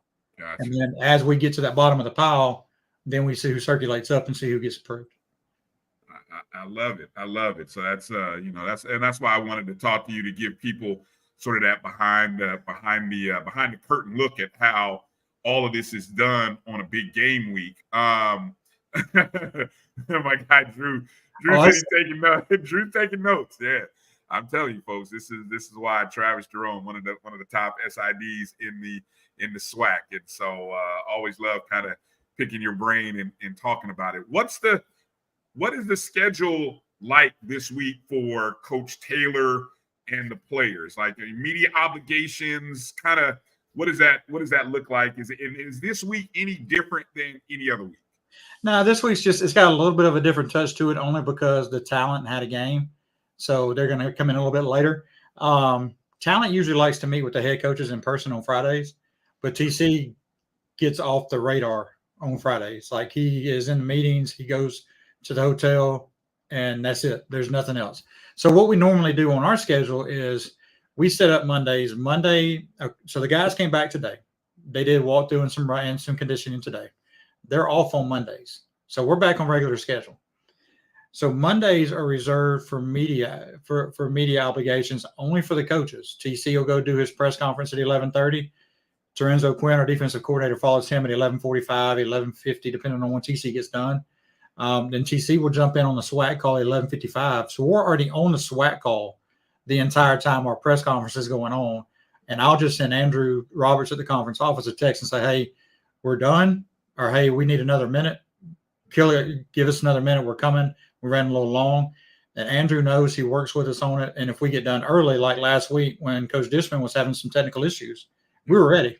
Right. And he was about to go to us, and then Coach got on. So that's our Mondays. And Mondays usually at 12:30 is when TC and Coach Quinn will do their Zooms or Teams meeting with the talent for the upcoming game. Well, ESPN talent. ESPN, HBCU Go, SWAC Digital Network, whoever. But this week we're doing it on Tuesday instead of Monday at 12:30. So TC's Mondays are mapped out. Gotcha. So I had to ask him on Thursday. I was like, are you cool with doing the call on Tuesday, not on Monday? And I told him, and he was fine with it, because I told him last week that it was getting pushed to you before it got announced. And I said, you know what that means? We're probably going to get Tiff and Jay, because he thought it was going to be the same people. And then once he realized it was Tiff and Jay, Tuesday became an option. Gotcha. Yeah. Definitely that familiarity. Now, in terms of like players and people getting opportunities to talk to players, do you have particular days already set? Or I know, for example, Josh has certain days where the players are off limits. Like I think FAM has up until maybe like Wednesday, or I think you can't get to the players on Thursday or Friday. Do you guys do something similar like that? We sometimes do, but now because we make them available post-game, okay, we take them off for the next week until post-game. That way they can get into their film, they can get into practice. Then because we practice in the morning, So once practice is over early in the morning, they go to class. After class, they come back for film study and meetings. And the only time they really have open is at night. So am I going to take their time away from them at night? Because every one of our practices is closed. Right. So there's no media at practice. Now we'll allow 1 or 2 media members a year to come in, like Wilton Jackson did a deep dive for Anscape and spent a week with us. He dove into the program for a week. Rob J, who does our radio, will come out to practices. Other than that, it's pretty much closed unless somebody's doing a deep dive, long story that's going to take a couple of weeks to write. Only because when you get into games like this, you want their full attention on the details of getting ready to play, and you don't want any distractions because there are going to be distractions coming. Sure. This week you can attribute this week to kind of like a homecoming week. Everybody wants the attention of the players. Everybody wants to know, hey, what are you doing? Hey, tickets, got some tickets or whatever. Tickets. Hey, can you get me a pass? Hey, can you? No, there's no handouts. Not this week.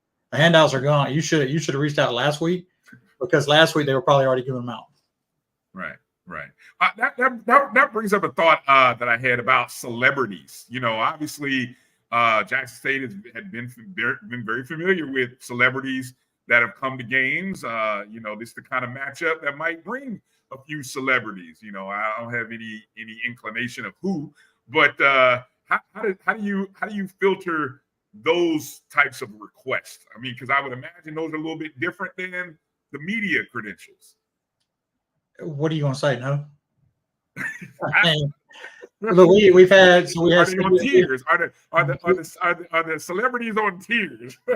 No, we had Cedric the Entertainer and Anthony Anderson here earlier this year for the Southern.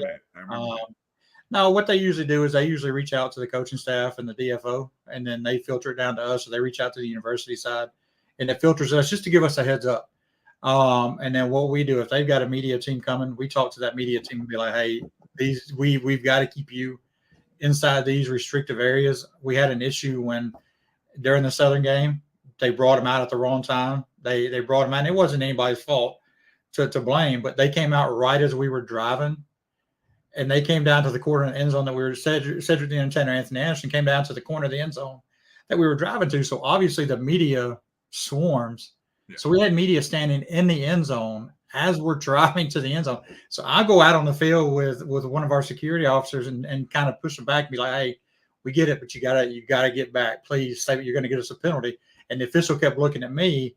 And so that's the good thing is, you know, being in good.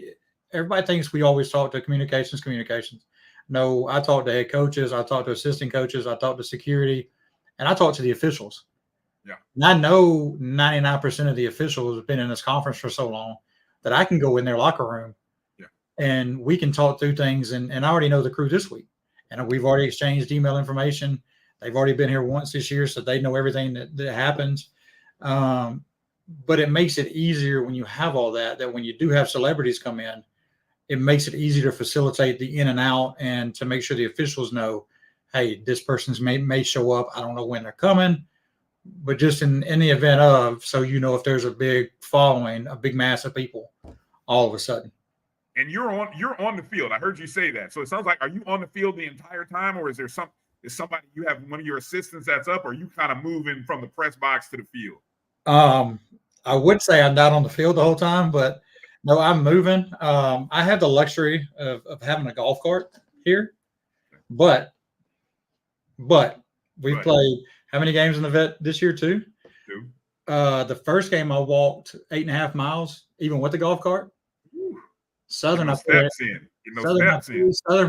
put in 13, even with the golf cart.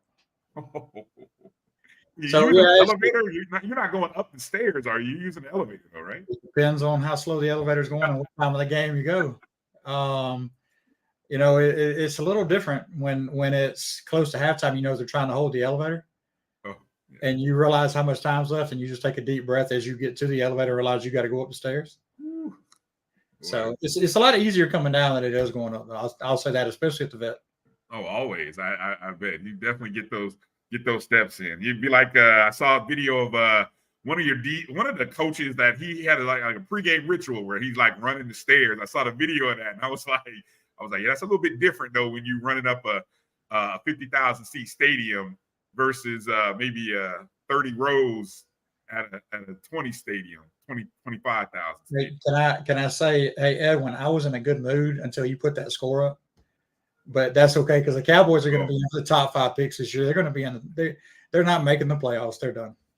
I'm glad. You know what? I was trying to ignore that because that messed up my fantasy league and some other stuff. My whole day. I'm done. Yeah. I'm not going to go home and watch the Sunday night game now because if the Giants win, it makes my day even worse. I didn't predict that happening. No, didn't see that beating coming. Oh man. Where else did I have? So let me see. What else did I know I feel like I covered a lot of the things that I wanted to talk to you about just the background. Oh, somebody asked about Stephen A. Is there any big time ESPN? Is First Take coming, or is there any big shows coming? It's Sunday at 6:43 p.m. We usually find out the day before. Really? Yeah. Sometimes they'll reach out early. I know they were doing their HBCU tour. Yeah. But obviously now that Cam Newton's on that tour, things change a little bit. Yeah. We did reach out to some of his folks to see if we could get him on campus. Okay. And told him this would probably be a great game. But again, it's waiting until, the time that the phone rings, the email goes off. We were looking early in the year because, game day always has a habit of popping up at an HBCU at some point. Yeah. But, I circled the date and then I realized who was playing. And so I said, all right, we're good. We have exactly. We have no worries about them coming on campus, so we're good. Yeah, no, this is one of the biggest college football weekends coming up, and I think it's awesome that honestly, this is why I wanted to do this and wanted to somebody asked me, said, "Oh, you talking about the FAMU Jackson State game already?" I said, "Look, besides my vested interest in this, this is the game of the year on the HBCU level, and I think amongst all the other big-time college football games, it deserves to be there because these programs and what they have done over the last 3 seasons are very deserving of that attention." So, hey, Edwin, here you go. 2 of them. I'll tell you which one. You can guess which one has the numbers in it when they call. I know exactly who it is. Yeah, exactly. One's on vibrate and one rings. I'm sure, for sure. All right. Well, Travis, I'll be honest. I'm still working on, my travel plans to get to Jackson. I know my guy Kelvin has already reserved his spot. He will be there. I'm about to talk to him in the next segment. We're gonna try to figure out how to get. I'm starting a campaign. Get Coach Bryan to Jackson. That's the name. That's the campaign. So we're trying to get Coach Bryan to Jackson. For this game. I will say this: if Coach Bryan gets to Jackson for this game, I got a special shirt for you to wear. Mo Carter already has one, or is getting one. I got one just for you too, that I'll give to you when you get here. And it's a little different. But you look good in blue. It's not blue or red. You look good in blue. Yeah, that's sure. Okay. All right. Well, hey, I hope you guys have a good week. I hope everything, all the plans and everything works well. I think it's an exciting week for college football, SWAC football, HBCU football. It's definitely one of those circle events. And any last words? Anything you want to let people know who might be traveling to Jackson for this game, or even just watching? Or listening. I know you guys do a lot of stuff via audio as well. So give you a chance to kind of talk about that. Just stay tuned to Go JSU Tigers on social media. We'll have a lot of content coming up this week. Austin Robinson and the team at football does a great job on that end. We'll do some stuff on our end as well to help facilitate. If you're not going to make it and you don't want to watch it, you can listen to Rob J and Coach Asbury on Hallelujah 95.5 FM. You can catch it online. And since I caught the first segment, we will have live stats for our game. So in case something does happen. Amen. But no, we look forward to it. A lot of people not only look forward to the game, they look forward to banter between FAMU and Jackson State, the official sites to kind of banter back and forth. Not going to happen. We've already had that conversation. This is all in jest, but we know the importance of this game. But I will say this, and this is, if you come early. If you don't have a hotel room yet, make sure you go ahead and get one. There are plenty of them around. You don't have to stay in Jackson. You got Flowood, Madison, Brandon, Vicksburg, Pearl, all those outlying areas that are part of Jackson. You still have some outlying areas that you can stay in. But Bryan, I will say this. I'd be remiss if I didn't say it because of who we're playing this week. Our prayers go out to everybody in the state of Florida, the state of Georgia, state of North Carolina, and South Carolina who were affected by the storms. And been there, done that. So I know the damage that it can do, but our prayers go out and to all those student athletes who were affected and their families that were affected over the last couple of weeks. True that. I even saw, and this speaks to the community that we are involved in. I saw someone from Jackson State mention that, and this was, I think, I don't know who exactly or which one of those forums I saw it in, but they offered up some of their Airbnbs to anybody in Florida who might be coming or needed, some relief. And I was like, that's the kind of love that even amongst all the friendly banter that will go on this week, there's a lot of love and respect, and I do. People may not think I can be petty. I know I can. No, no, not me. I do have a healthy respect for one of the fellow Blue Bloods, one of the Mount Rushmore programs. And so that's my enjoyment on Sunday at 7:00 purely comes out of the respect that I have for the program. And so that's that's all I got to say. Well, I'll leave it this, and this is something that myself and VP Robinson talk about a lot is what, we always go back and forth. We always go head to head, and this is every school. We always go head to head. But, however, what happens if we all come together at the same time? Think about the power that HBCUs have. Think about the move that could happen in this country if everybody comes together at the same time when we're not going head to head and take care of our own. I chose to come to an HBCU in 2014.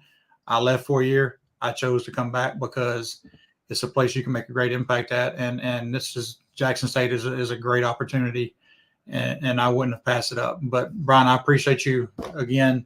Anytime, you can reach out anytime. The Travis Jerome School of Sports Communication coming to an athletic community near you. Any sports administrators athletic communicators, this is the I'm not moving. I'm done. I'm not moving. This is the last spot. So for anybody in here, they've heard me say it. Israel's heard me say it a bunch of times on here. I am not going anywhere. This is the last. I was saying from a teaching perspective. See, when I'll teach from Jackson. I'm not teaching from anywhere else. Okay, there you go. So we'll be holding summer camp in Jackson for sports information directors that need help. It'll be in Jackson under the leadership of Travis Jerome. All right, Travis, appreciate your time tonight. Appreciate you. Thank you. All right, be well. Good stuff. All right, let me take a short break. Come back. I'm going to talk to my guy, Kelvin Roger.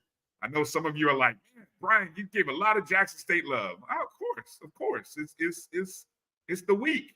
Coming up on the other side, we got to get some orange. I may go change my shirt because I know I'm going to get hell from my guy for this. But it's a Colts win, so that's why I'm all the losing by some other teams. I had to rep. But anyway, I'm gonna talk to Kelvin Roger on the other side, my co-host on the ONG Strike Zone. We're gonna talk about the other side of this, and we're gonna break down also the BCSN top 5. We'll get into that here on the other side of this break. You're watching the BCSN SportsWrap right here on the Black College Sports Network. We'll be back in just a moment. Looking for the ultimate cultural experience of 2025?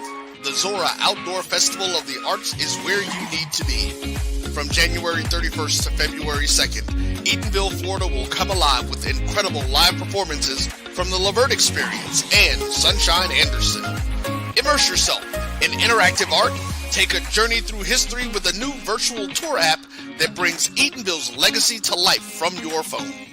Enjoy family-friendly STEM activities and explore over 80 unique vendors. Please don't miss the unforgettable R&B tribute to the legends. This is more than a festival. It's a celebration of Eatonville's rich cultural heritage. Visit zorafestival.org for tickets or to become a vendor.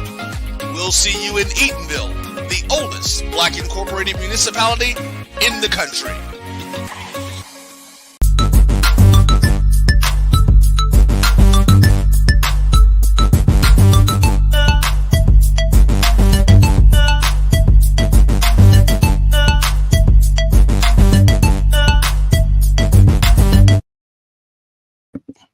All right, welcome back to the BCSN SportsWrap. Bryan Fulford here, and joining me is my guy, my co-host on Wednesdays, O&G Strike Zone, right here on the Black College Sports Network, none other than Kelvin Rozier. Mr. Rozier, congrats to your we 2 winners. Our Sunday pro teams got some wins, although I am mad at your quarterback for not being able to throw a second touchdown pass, but neither here nor there. How you doing tonight? I'm doing well. The week is starting off just like we needed to start off with a W, and hopefully at the end with one. Exactly. I feel you totally on that. Both our teams got a win, so I'm gonna feel good going into school. I got a short week, only a 3-day work week at school with kids. I got they're making us do some teacher workshop days at the end of the week, but I might be able to get out of that. But anyway, it's a good feeling. It's a good feeling.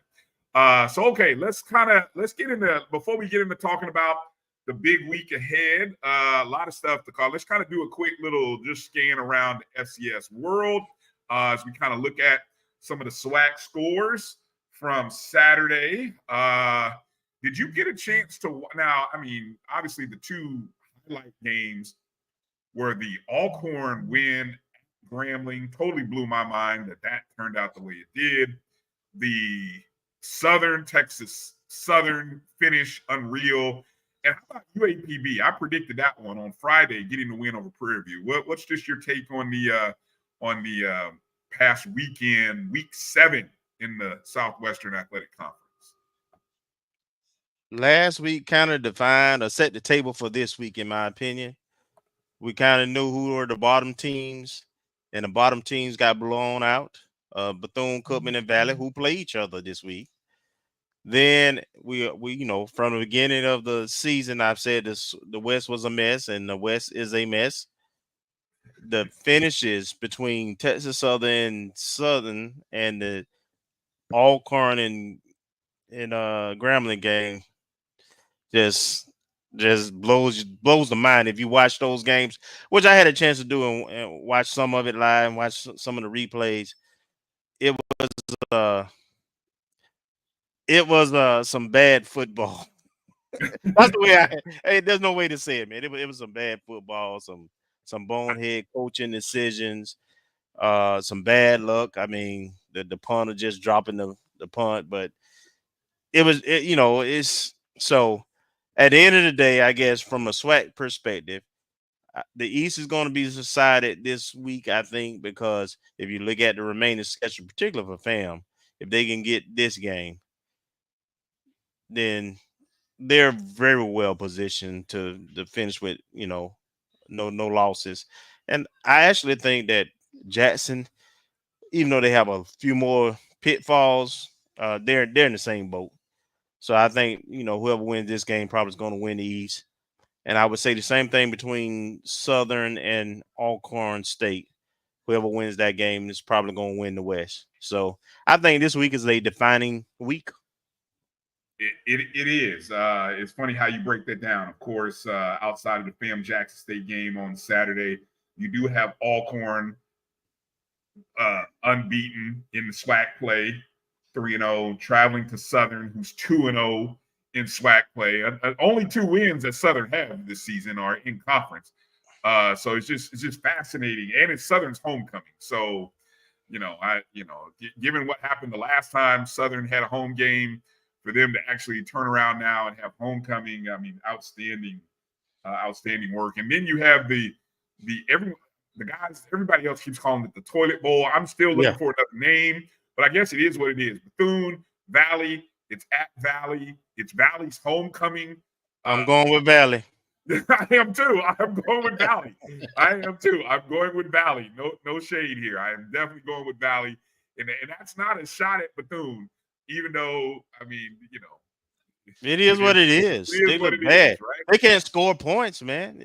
and it's been consistent throughout the outside of Clark and Atlanta. They really have struggled. You know, they get kick returns and defensive touchdowns, but the offense is just kind of putrid. Also flipping over into MEAC, just to kind of run through some MEAC scores. You had Howard getting a win against Sacred Heart. I'm not even going to talk about Central. They cheated them. What'd you say? They cheated Sacred Heart. Did they really? I didn't see the game. Yeah, it was about 15 or 20 seconds left, and the quarterback got out of the pocket some kind of way and threw 50 yards downfield, and the receiver caught it for Sacred Heart, got a toe down. It was obvious the rubber came up, but they said it was inconclusive, I guess, and went with a call on the field, and so that's how Howard won the game. But Sacred Heart had tied that game up. Jeez. Towson beats Norfolk State 28-23. Morgan State at home had a 24-20 lead over Merrimack and then got outscored 12-0 in the fourth quarter, I believe. Ended up losing that game. And then the game that really shocked me, Delaware State. I mean, look, I'm here. Should I ever be shocked about a 1-4, 1-5 team? I shouldn't. But I had been buying into this belief that they were the best 1-5 team. Shame on me, because they get shut out by Bob Morris. My guy Lennon is leading the get rid of Dawson Odom's charge. He's leading the charge. So any hashtags that you see on social media about getting rid of Lennon or getting rid of Dawson Odoms, I think it's coming from a Lennon Blow account. It might be a burner account. He may have 5 or 6 accounts out there. So I understand. We've been there, right? I do understand, Lennon. You have a point. We understand. It's hard out there. And then I think the only other FCS game that I didn't have a graphic for was Tennessee State. Yeah.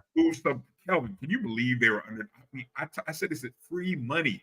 They were a 2-point underdog against a 1-4, 1-5 Eastern Illinois team. Just like, you got to be kidding me. And on homecoming, just free money for anybody who grabbed it, who partakes of that kind of stuff. And if you got in, you got in. Great, good stuff for you.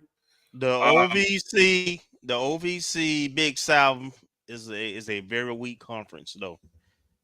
You got 2 teams with winning records at the top, and that's it. Yeah, that's it. All right, so here we go into this week. Obviously, let's kind of start. I know we're going to get into Wednesday's show. We'll get into more in-depth regarding the FAM Jackson State game. But I wanted to start the week off and just kind of get your perspective and your thoughts on this week. And as you think about other seasons in the past, what's the hype like for this compared? Let's go recent history, maybe post-COVID, since we've been in the SWAC. Is this one of the most anticipated games that you can recall for various reasons, or where might this rank compared to some other games? I think it's a little bit below with the Dion years in terms of the FAMU Jackson State game. And frankly, the SWAC play overall is kind of down. We don't have many out-of-conference wins. The wins that we do have are against teams with losing records. So for me, it's a little less hype. I'm more interested in to see what Central does and South Carolina State does on the MEAC side. And, this is going to be the best game. And we knew this when the season started, that it was going to come down to Jackson State and FAM in the East again. So, we'll see. But the hype for this particular game is big because it's in Jackson. We haven't played this game, on their home field in a while. So for that reason, absolutely. And I'm interested to see the kind of crowd that's going to be at this game, not from a JSU standpoint, the FAMU standpoint, as well as what actually happens with the band. The band is not slated to be there. Just for the record. Despite the rumors and despite the urges that I've seen on social media, right? You haven't heard anything different. Like there's no celebrity that's paying or footing the bill for the 100. You haven't heard anything like that, correct? I have not heard a peep about that. That's correct. But you know, I've seen happen? Crazy. Absolutely, it could happen. Okay. Absolutely, keep hope alive. So what you're saying is there's a chance, even if it's a 1% chance, there's a chance. There's a chance, and it's probably a little bit better than 1%. Logistically, how would that work? I mean, like what if, because you've done this, you've been a part of planning and things of this nature from a university perspective. What would be the deadline? Would it have to be like Tuesday or Wednesday? What would the deadline have to be?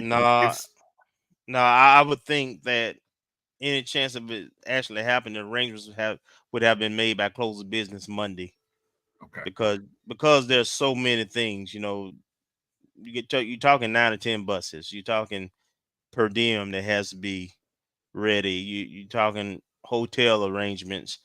So it's quite a bit of things, moving parts in terms of logistics. So close of business Monday. Now, whether that's already been done and it's just not announced is another thing. And the only reason why I say it's a possibility is because the only real road trip taken thus far has been Alabama State, and that was a turnaround trip. So they haven't really done an overnight trip, and this is such a big game. But like I say, there's no indication that they're coming. But just like Travis Jerome say, sometimes you don't find out till you find out. Exactly. Yeah. Yeah, that's interesting. From a fan perspective, what's the sense? You know, I asked Charles Bishop, who by the way, CB has booked the spot on the show for Wednesday, by the way. So I know I had also talked to Doc Holliday about coming on Wednesday, so we might have a couple of JSU guys coming on. But he gave, you know, I've kind of tossed the thought about there and say, hey, Charles, you think 50 would show up? And he was kind of, you know, he was kind of sheepish about it.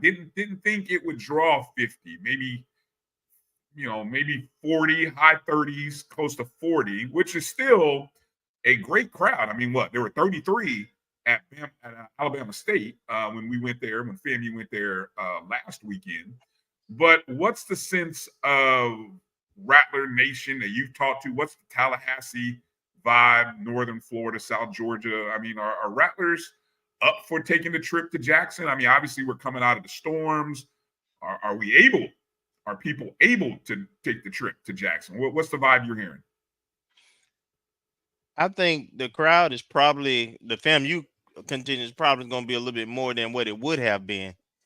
You got to remember, Jackson State and FAMU haven't played that much, comparative speaking. You know, we played, you know, Alabama State, Southern a lot, and but Jackson State, one of the Blue Bulls, we just haven't played them a lot, and it hadn't been a traditional rival for either one of us.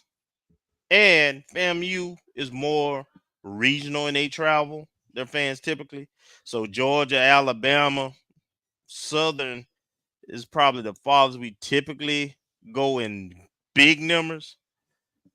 But because this game is for first place and what it's been for the last 2 or 3 years, it'll probably be more than what would have come. But, you know, I'm not going to say it's going to be 8,000 Rattlers there. I'm looking at a good solid 3. Okay. 3 is nice. 8 would be ideal. 8 would be lovely. I mean, no lie. 8 would be nice. But yeah, I mean, 3 would be good. I mean, I think 3 would make a lot of noise with 3. So yeah, just memo to I wonder if, anyway, I'm not going to get into the whole band thing, but anyway. All right. So, obviously more we'll hear from the coaches the upcoming week from the conference calls and the media sessions and things like that. I don't want to take away from what we're going to talk about Wednesday, but maybe give one thing. Just give one thing that, and I'll go from the standpoint of you've watched Jackson State, and maybe as you've seen them, you saw Coach Farasi's ratings where they had he rated them as the top offensive line. They do have most total yards, most yards per play among FCS schools. What's something about Jackson State that you are intrigued? I'm not going to use the word worried, but intrigued about going into this game.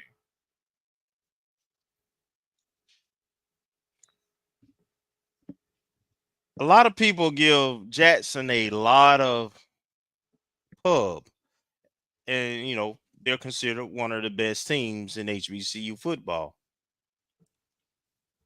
I'm interested to see if that plays out, and here's what I mean by that.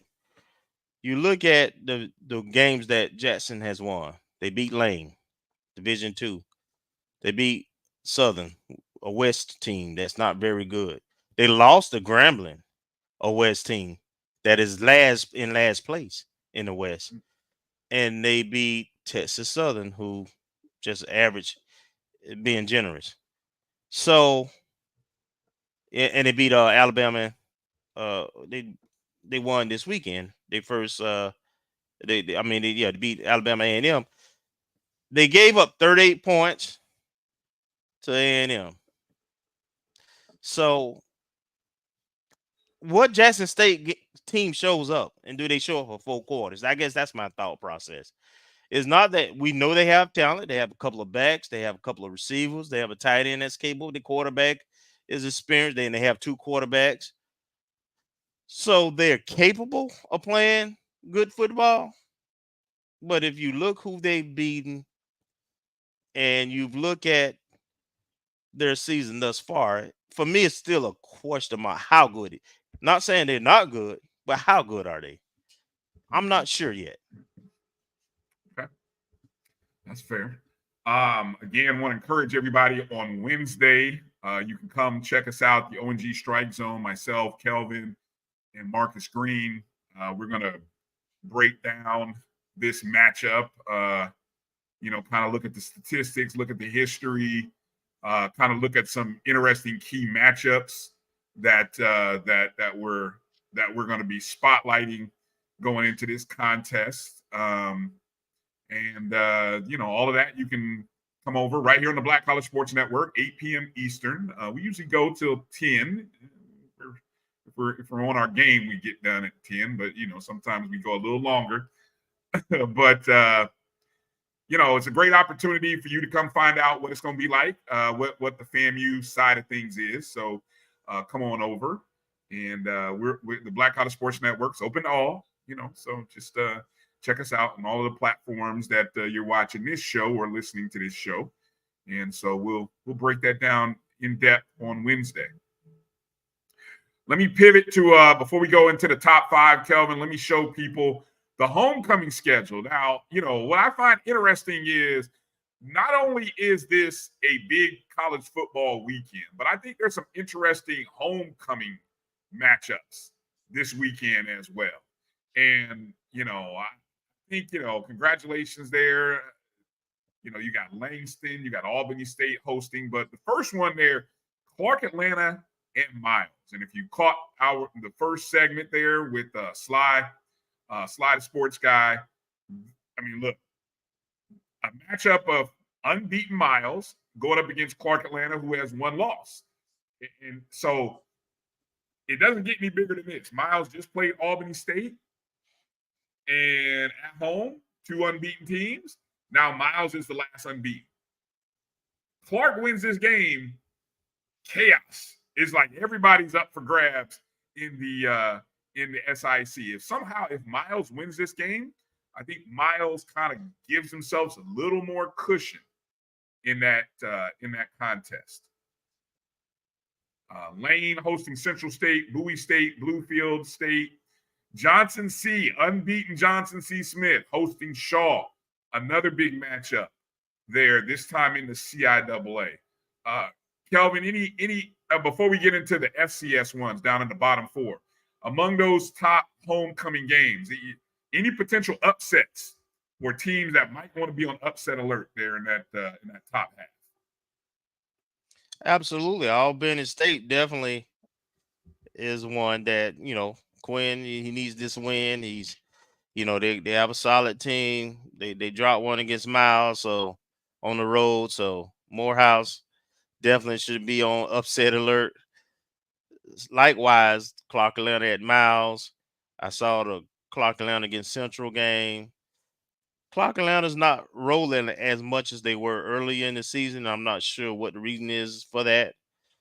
But, they're still capable. They're dangerous. They have, the top quarterback in HBCU football, at least definitely D2 level. So those two games stand out to me. All right. Then the bottom four games are the FCS matchups. I am totally intrigued. Tennessee State coming to Green Stadium. Howard, Eddie George. I know Howard doesn't need non-conference games. They do, but they don't, because what matters is the next 5 games after this game. But for Tennessee State, adding one more win to the resume that could get you a little bit closer to getting a playoff berth, this is a big opportunity for Tennessee State. And I'm telling you, I think they're coming in with the better team. And so it'll be interesting to see what happens there. Any thoughts or takes there on Howard, Tennessee? No, you're absolutely right. I watched Tennessee State homecoming, in which they dominated the team, and then I watched the Howard game, and Howard, won an out of conference game, which is for HBCU is big. So I think Tennessee State definitely can make a statement and position themselves, if they don't win their conference, to have an opportunity to get an at-large if they can beat Howard for homecoming. Mm-hmm. Valley, Bethune. I can't. We've said it. I'm exhausted even talking about it. I mean, I know there is a. I kind of made some fun at the or kind of poked the Wildcat a little bit there. They were having a therapy session this evening somewhere online, but they have a hashtag which is Pray Together, PREY, as in Wildcats Pray, and I simply just kind of retweeted Pray, PRAY, together, because it's bad at Bethune. I mean, you got people talking about this is the worst Bethune team in history, and I'm like, really? History? I mean, I don't know, maybe compared to expectations, that's what people are thinking about. But yeah, Valley, Bethune, winner will pick up their first win. It is Valley's homecoming, so I think the inherent edge by a lot of people seem to be fading towards Valley. The Southern Alcorn game, you got a first place matchup in the West. Who would have thought? Alcorn State, 3 wins in a row. Southern, 2-0. After they stole a win from Texas Southern. And wow, that's going to be a great matchup, Southern and Alcorn. And then, of course, the greatest homecoming on earth, Hampton CAA matchup. I jokingly, but I meant this with all sincerity when I said it. I wish someone would pay the money to send the Hampton band, which was barred from being in attendance at this game at North Carolina A&T. I wish someone would take the Hampton band and just put them on a bus, take them to the game, and let them play outside the stadium for however long that game is playing, and just to let their fans know that, hey, we're here to support you. I think Hampton boat races North Carolina A&T, in my opinion. I don't know if it's going to be close, but I think Hampton wins this by at least 7. Just my thoughts. What do you got? Any thoughts there? Yeah, I would definitely pick Hampton over A&T, and it's disappointing that 2 teams that aren't in a HBCU conference would play each other and not let the other band come in. You can get temporary bleachers. It's pretty simple, and A&T has enough room to do something like that. It just makes they played us for homecoming, and and it was 30,000, one of their largest attended, and our band came. So I wonder what's really going on with that. Yeah, it's kind of fishy. I don't know. I know you guys may want to check out our Wednesday, Dr. Cavill's Inside the HBCU Sports Lab on Wednesday. Dave and Jeff, who are who represent North Carolina A&T and Hampton with their own shows and podcasts, they kind of come together on the platform. Actually, right before, so Wednesday's a great day. So not only do you get that perspective of the A&T and Hampton matchup from Dr. Cavill's Inside the HBCU Sports Lab at 7, then you transition from that to our show at 8 o'clock. So it should be a great opportunity to kind of get some background on that game. Edwin said, is Hampton loud enough to hear them inside while playing outside? Well, you're funny, Edwin. I would just want them to be outside the stadium. It's not a dome stadium anyway. Mike says A&T would rather have their own butts in the seats. Well, again, from an administrative standpoint, and those are fans that are talking. There are some etiquettes and some protocols with visiting bands, and generally speaking, if a band wants to come, the protocol is that the host team will accommodate them. That's in the band manual, the NCAA manual, and so forth. Don't have to now. Doesn't mandate that they have to, but that is the norm. And again, you are the two HBCUs in that non-HBCU conference that y'all should, there should be some synergy. There should be some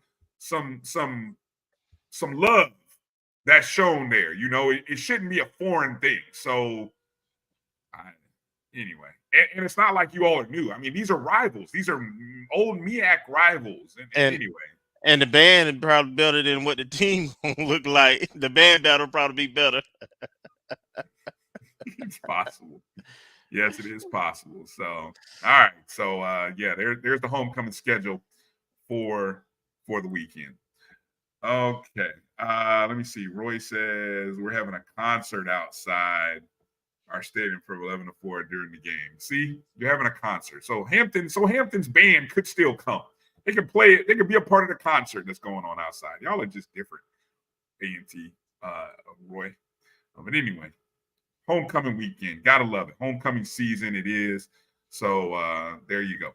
Okay, let's get ready to wrap up the show, Kelvin, with the top 5, the debut of the BCSN top 5, the computer rankings, based on all of the metrics and the data that's compiled from the season to date. Value placed on strength of schedule, conference wins, all of those kind of things that the computer likes. And it spits out some numbers and tells you who the top 5 teams are based on the computer rankings. So again, no pollsters involved. So no polls, not myself, not AD Drew, not Dr. Cavill, nobody else. This is all computer data driven. And usually at the end of the year, it's pretty accurate. So no matter what you see today, just know it's a work in progress and it is fluctuating. So, all right, here we go. Let's start with the non-division 1 level. Those are teams in the Division 2 and the NAIA. In the hunt means these are teams that are outside of the top 5. So in a traditional poll, you might say they are 6 through 10. And as you can see, outside of the top 5, you got Miles College, Clark Atlanta, who had been in the top 5 previously. Florida Memorial, who they were off. All of the schools that were part of the Sun Conference, which is a primary Florida conference, they were off this past weekend, primarily due to Hurricane Milton. Livingstone makes an appearance in the hunt, not quite in the top 5, but they're on the radar. I'm sure if they can get a win this weekend, they definitely might jump in. And then Albany State, that rounds out the top 10, so to speak. So here we go. Number 5 coming in is Virginia State. Virginia State, who beat Bowie State 38-17 over the weekend. I think it might have been Virginia State's homecoming, if I'm not mistaken. Next week, they play Elizabeth City State on Saturday. 610 points for them. Number 4, the Rams, Winston-Salem State. They dropped a spot or two after they won. Excuse me. They won. So that is a correct disregard that loss. They actually won versus Shaw 34-14. And then, of course, they got the big matchup and their next opponent taking on Johnson C. Smith. Nope, that's wrong too. At Livingstone. So I gotta talk to the intern, my intern who put all this together. A little bit off there. So Winston-Salem State, who won at Shaw 34-14. Next week they are at Livingstone.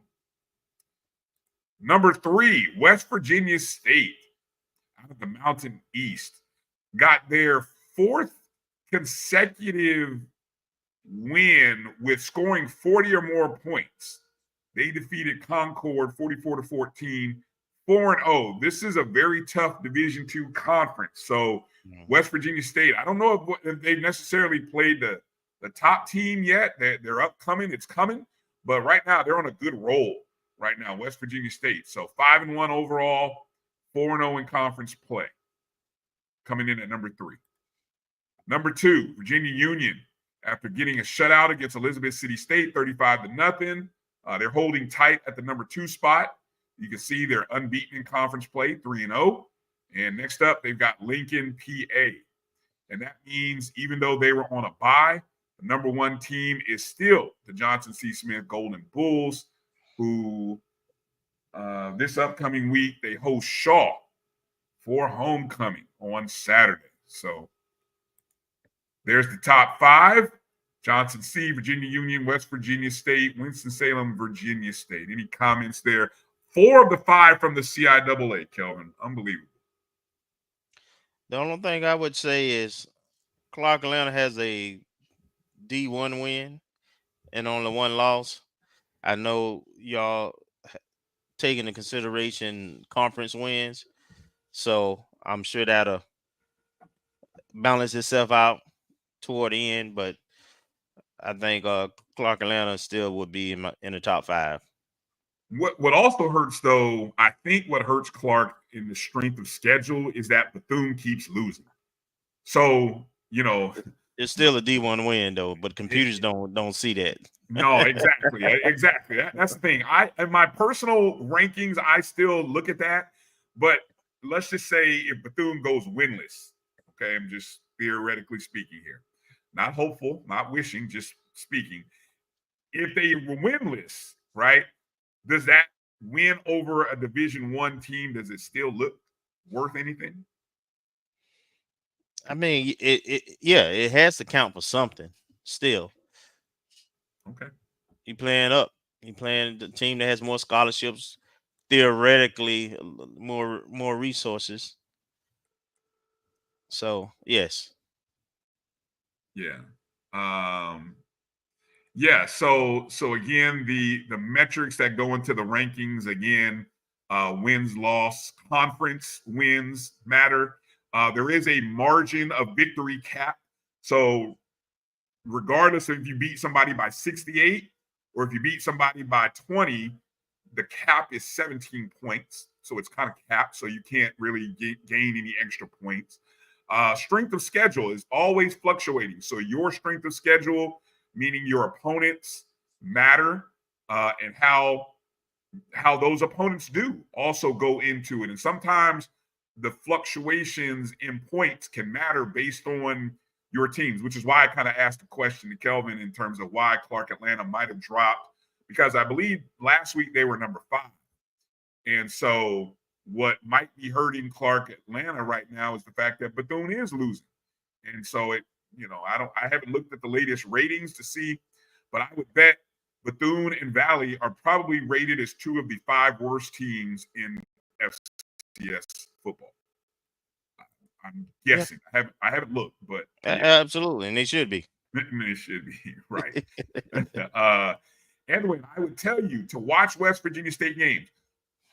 Drew puts together a very good article on Fridays, and I try to tweet this out. We pin it to our BCSN social media page, but it has a breakdown of where you can watch and find all of the games that are streaming or being broadcast on, whether it be TV, cable, internet.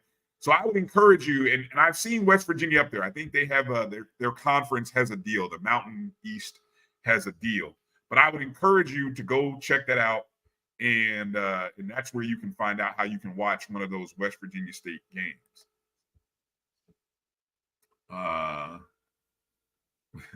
Edwin says, I don't know. I don't know. Total failure. It's more like a cousin there, Edwin. More like a cousin. A distant cousin. Distant cousin. we petty around these parts, Edwin. We petty. we petty around these parts. I know, Edwin. If Grambling were in this situation, y'all root for Grambling? That's all I'm asking. A play cousin.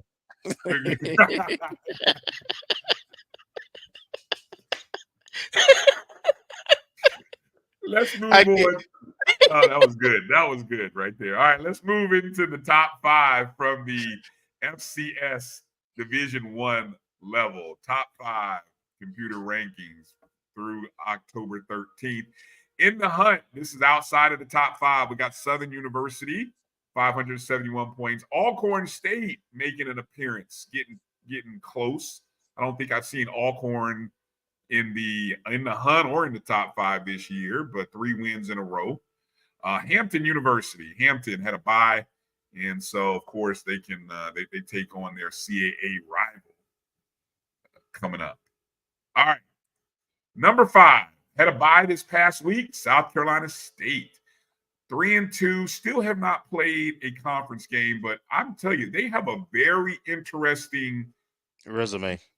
They do, and this week is one of those trap games be wary about. I'm going to give Drew the credit for this. They take on Fort Valley State. I see you shaking your head, but hold on. Listen to the analysis by Drew and tell me if you disagree.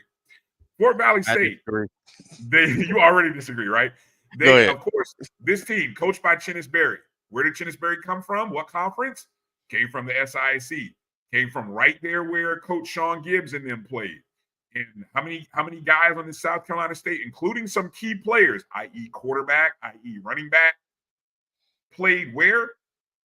In the SIAC against Fort. So there is some, even though these two teams, I don't know when or if they've ever played each other, there is some familiarity.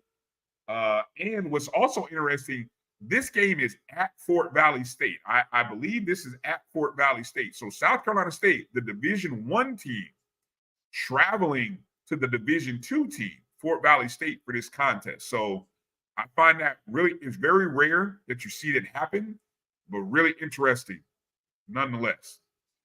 So you still disagree with that analysis, Kelvin? South Carolina State has been beating Citadel and Tennessee Tech out of conference. Yes.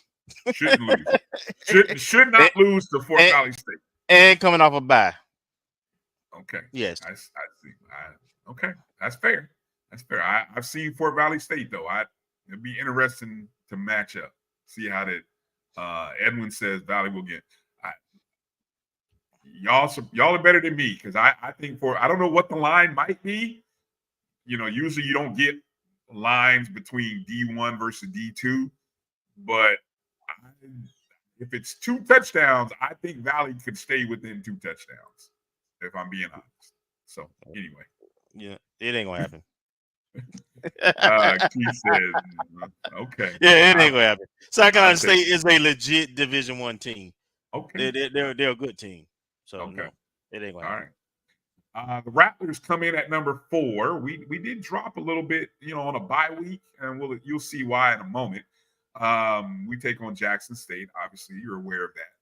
We dropped the spot because Tennessee State gained a spot after their 41-17 win.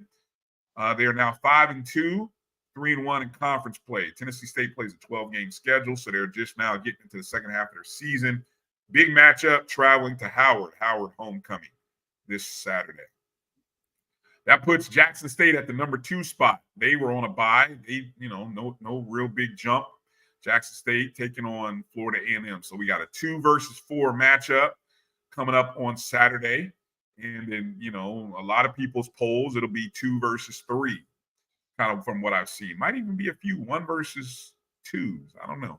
But definitely 2 top 3 teams playing this Saturday in Jackson, Mississippi. 3:30 Eastern, 2:30 Central kickoff time. Number 1 team holding strong again for, I think, the 3rd straight week. North Carolina Central, 68-0. I jokingly said that, they performed under expectation by not reaching 70. But I learned that in the second half, they cut the quarters down to 10-minute quarters and had a running clock. So that might explain it. You take away 10 minutes of time and explains it. So I don't understand how teams continue to schedule Virginia, Lynchburg, but they do. So that's all we're going to mention about that. They better win a conference. At this point, that's where it's going, right? Yeah, South Carolina State can lose the Central and run the table against everybody and probably get an at-large, but Central got to run the table with. Yeah, they got a bad loss at Elon. They got a win that ain't gonna count, and then if they have a loss to South Carolina State along with that, I just don't think they'll get an at-large. So there's the top 5: Central, Jackson State, Tennessee State, FAM, and South Carolina State. I don't know who you might be thinking of, EA, but this is all computers. So she is who she is. That's the computer talking. Yeah, you're so messy. Don't have a big fuss about that. All of it is a shakeout at the end of the day, and several of those teams will play each other. I think Tennessee State is the outlier there, so we have to see what they look like this week against Howard. That'll give us a little bit of an idea of where they are and how legit they are. And I mentioned earlier about Jackson State and who they've beaten, and my questions there. I would say the same thing in terms of FAMU, not who they beat. I know a lot of people look at it and say, hey, they have trouble with the run, and I'm gonna get into that discussion a little bit on the O&G. But what I will say is this: against FCS opponents, they've only given up 20 points once, and that was the first game of the season. And they played South Carolina State. They played Alabama State, who was predicted to win, who's played Central. So I kind of know who we are. We're gonna play well enough to win. That's who we are. All right, that's an interesting angle. So I think we will. That brings me a point. We will have to break down versus FCS competition. I think because the numbers are skewed. Obviously, we haven't played any D2 opponents. We played a top 5 caliber FBS team. So with that said, it skews statistics. So I think when we do the breakdown, you got to remind me, we'll have to break it down versus FCS opponents and take out, separate, because I think sometimes you can get caught up by looking at all the trees in the forest, but sometimes you got to really peel back the layers to kind of see what you're really looking at. So we're going to try to give that to you on Wednesday's show. And let me just add, Brian, and it kind of surprised me. One game from last week results. If you look at that Alabama State game, yes, Valley ain't super, but Valley ain't I mean, they 0-6 at the end of the day. But you know, if you look at how they've competed against some other teams, even out of conference, you know, they've competed. We saw Alabama State offense against our defense. And for Bama State to put a 50 spot, Ooh. I'm like, was it Valley? Was it Bama? Is it us? It's hard to tell. It's hard to tell. Hard to tell. Yeah, definitely hard to tell. Which is why I think when you look at it, I think that's why people are putting on that Valley Bethune. That's why people are on Valley. Valley actually had a lead in that game, if I'm not mistaken, at one point in the first quarter. And so, we will see. All interesting talk. Well, that's going to do it for tonight's show. Again, I think I've gone through a lot of the big matchups for the upcoming weekend. This is, again, I think one of the best weekends in college football. You've got big-time matchups in the SIAC, Miles at Clark. Big-time matchups in the CIAA, Shaw at Johnson C. Smith, Winston-Salem State at Livingstone. The SWAC has its big matchups, FAMU at Jackson State, Alcorn at Southern. And just for those who like a good chuckle, Bethune at Mississippi Valley State. You've got the Tennessee State at Howard matchup, the South Carolina State at Fort Valley State matchup, and then you got the CAA matchup between Hampton and North Carolina A&T. What a great weekend of college football that is ahead. It's going to be fun watching and listening to not only the various shows here on the Black College Sports Network, but also in other places that you guys like to go listen to as well, as I do, and I'm sure Kelvin does as well. Everybody's going to be breaking down these games from the Division II to the FCS matchups. And so, just soak it all in. And then on Friday, Saturday morning, you wake up and you make your predictions. Some of us will make our predictions a little earlier, but for most of you, you guys will kind of tune in. Yes. I just somebody asked the question earlier, and I saw that about the Bucks jersey. Dirty Birds. Don't disrespect. Oh, okay. No, they said Bucks. Yeah, I was gonna say Falcons. Yeah. Falcons. Yeah. Work done, baby. Work done, exactly. It was also a Buck. I guess that's what kind of threw me off. When I saw 28, I know he started as a Buck. All right, Kelvin, I appreciate your time tonight, man. Thanks for coming in. Also want to thank Sly the Sports Guy for coming in during the show, as well as Coach Farasi Norman and Travis Jerome of Jackson State. So any parts of the show that you missed, you can go back and watch it in YouTube or on Facebook, or you can do me a solid, go check out the podcast form of the show on the BCSN Pod Zone. That's where you can watch all of the shows from the Black College Sports Network. All of the shows from this weekend will be up in the morning. That's what I got to do tonight. So the Carlos Brown show, as well as the morning Dr. Cavill Extra Credit show from this morning. And then, of course, this SportsWrap show will all be available on the BCSN Pod Zone when you wake up in the morning. So pray for me, no pun intended. And then have a great week. Appreciate you, Tamara. Appreciate everybody in the chats and everybody who tuned in, however you're watching us. Hit the thumbs up and the like button if you can, when you can. And Wednesday night, ONG Strike Zone, more FAMU, Jackson State. It's JSU Hate Week. That's what I'm calling it. So watch out, Tigers, because we coming. We coming, Tigers. We coming for you. Coming to Jackson. This has been the BCSN SportsWrap right here on the Black College Sports Network. Thanks for watching. You guys be safe. Peace out.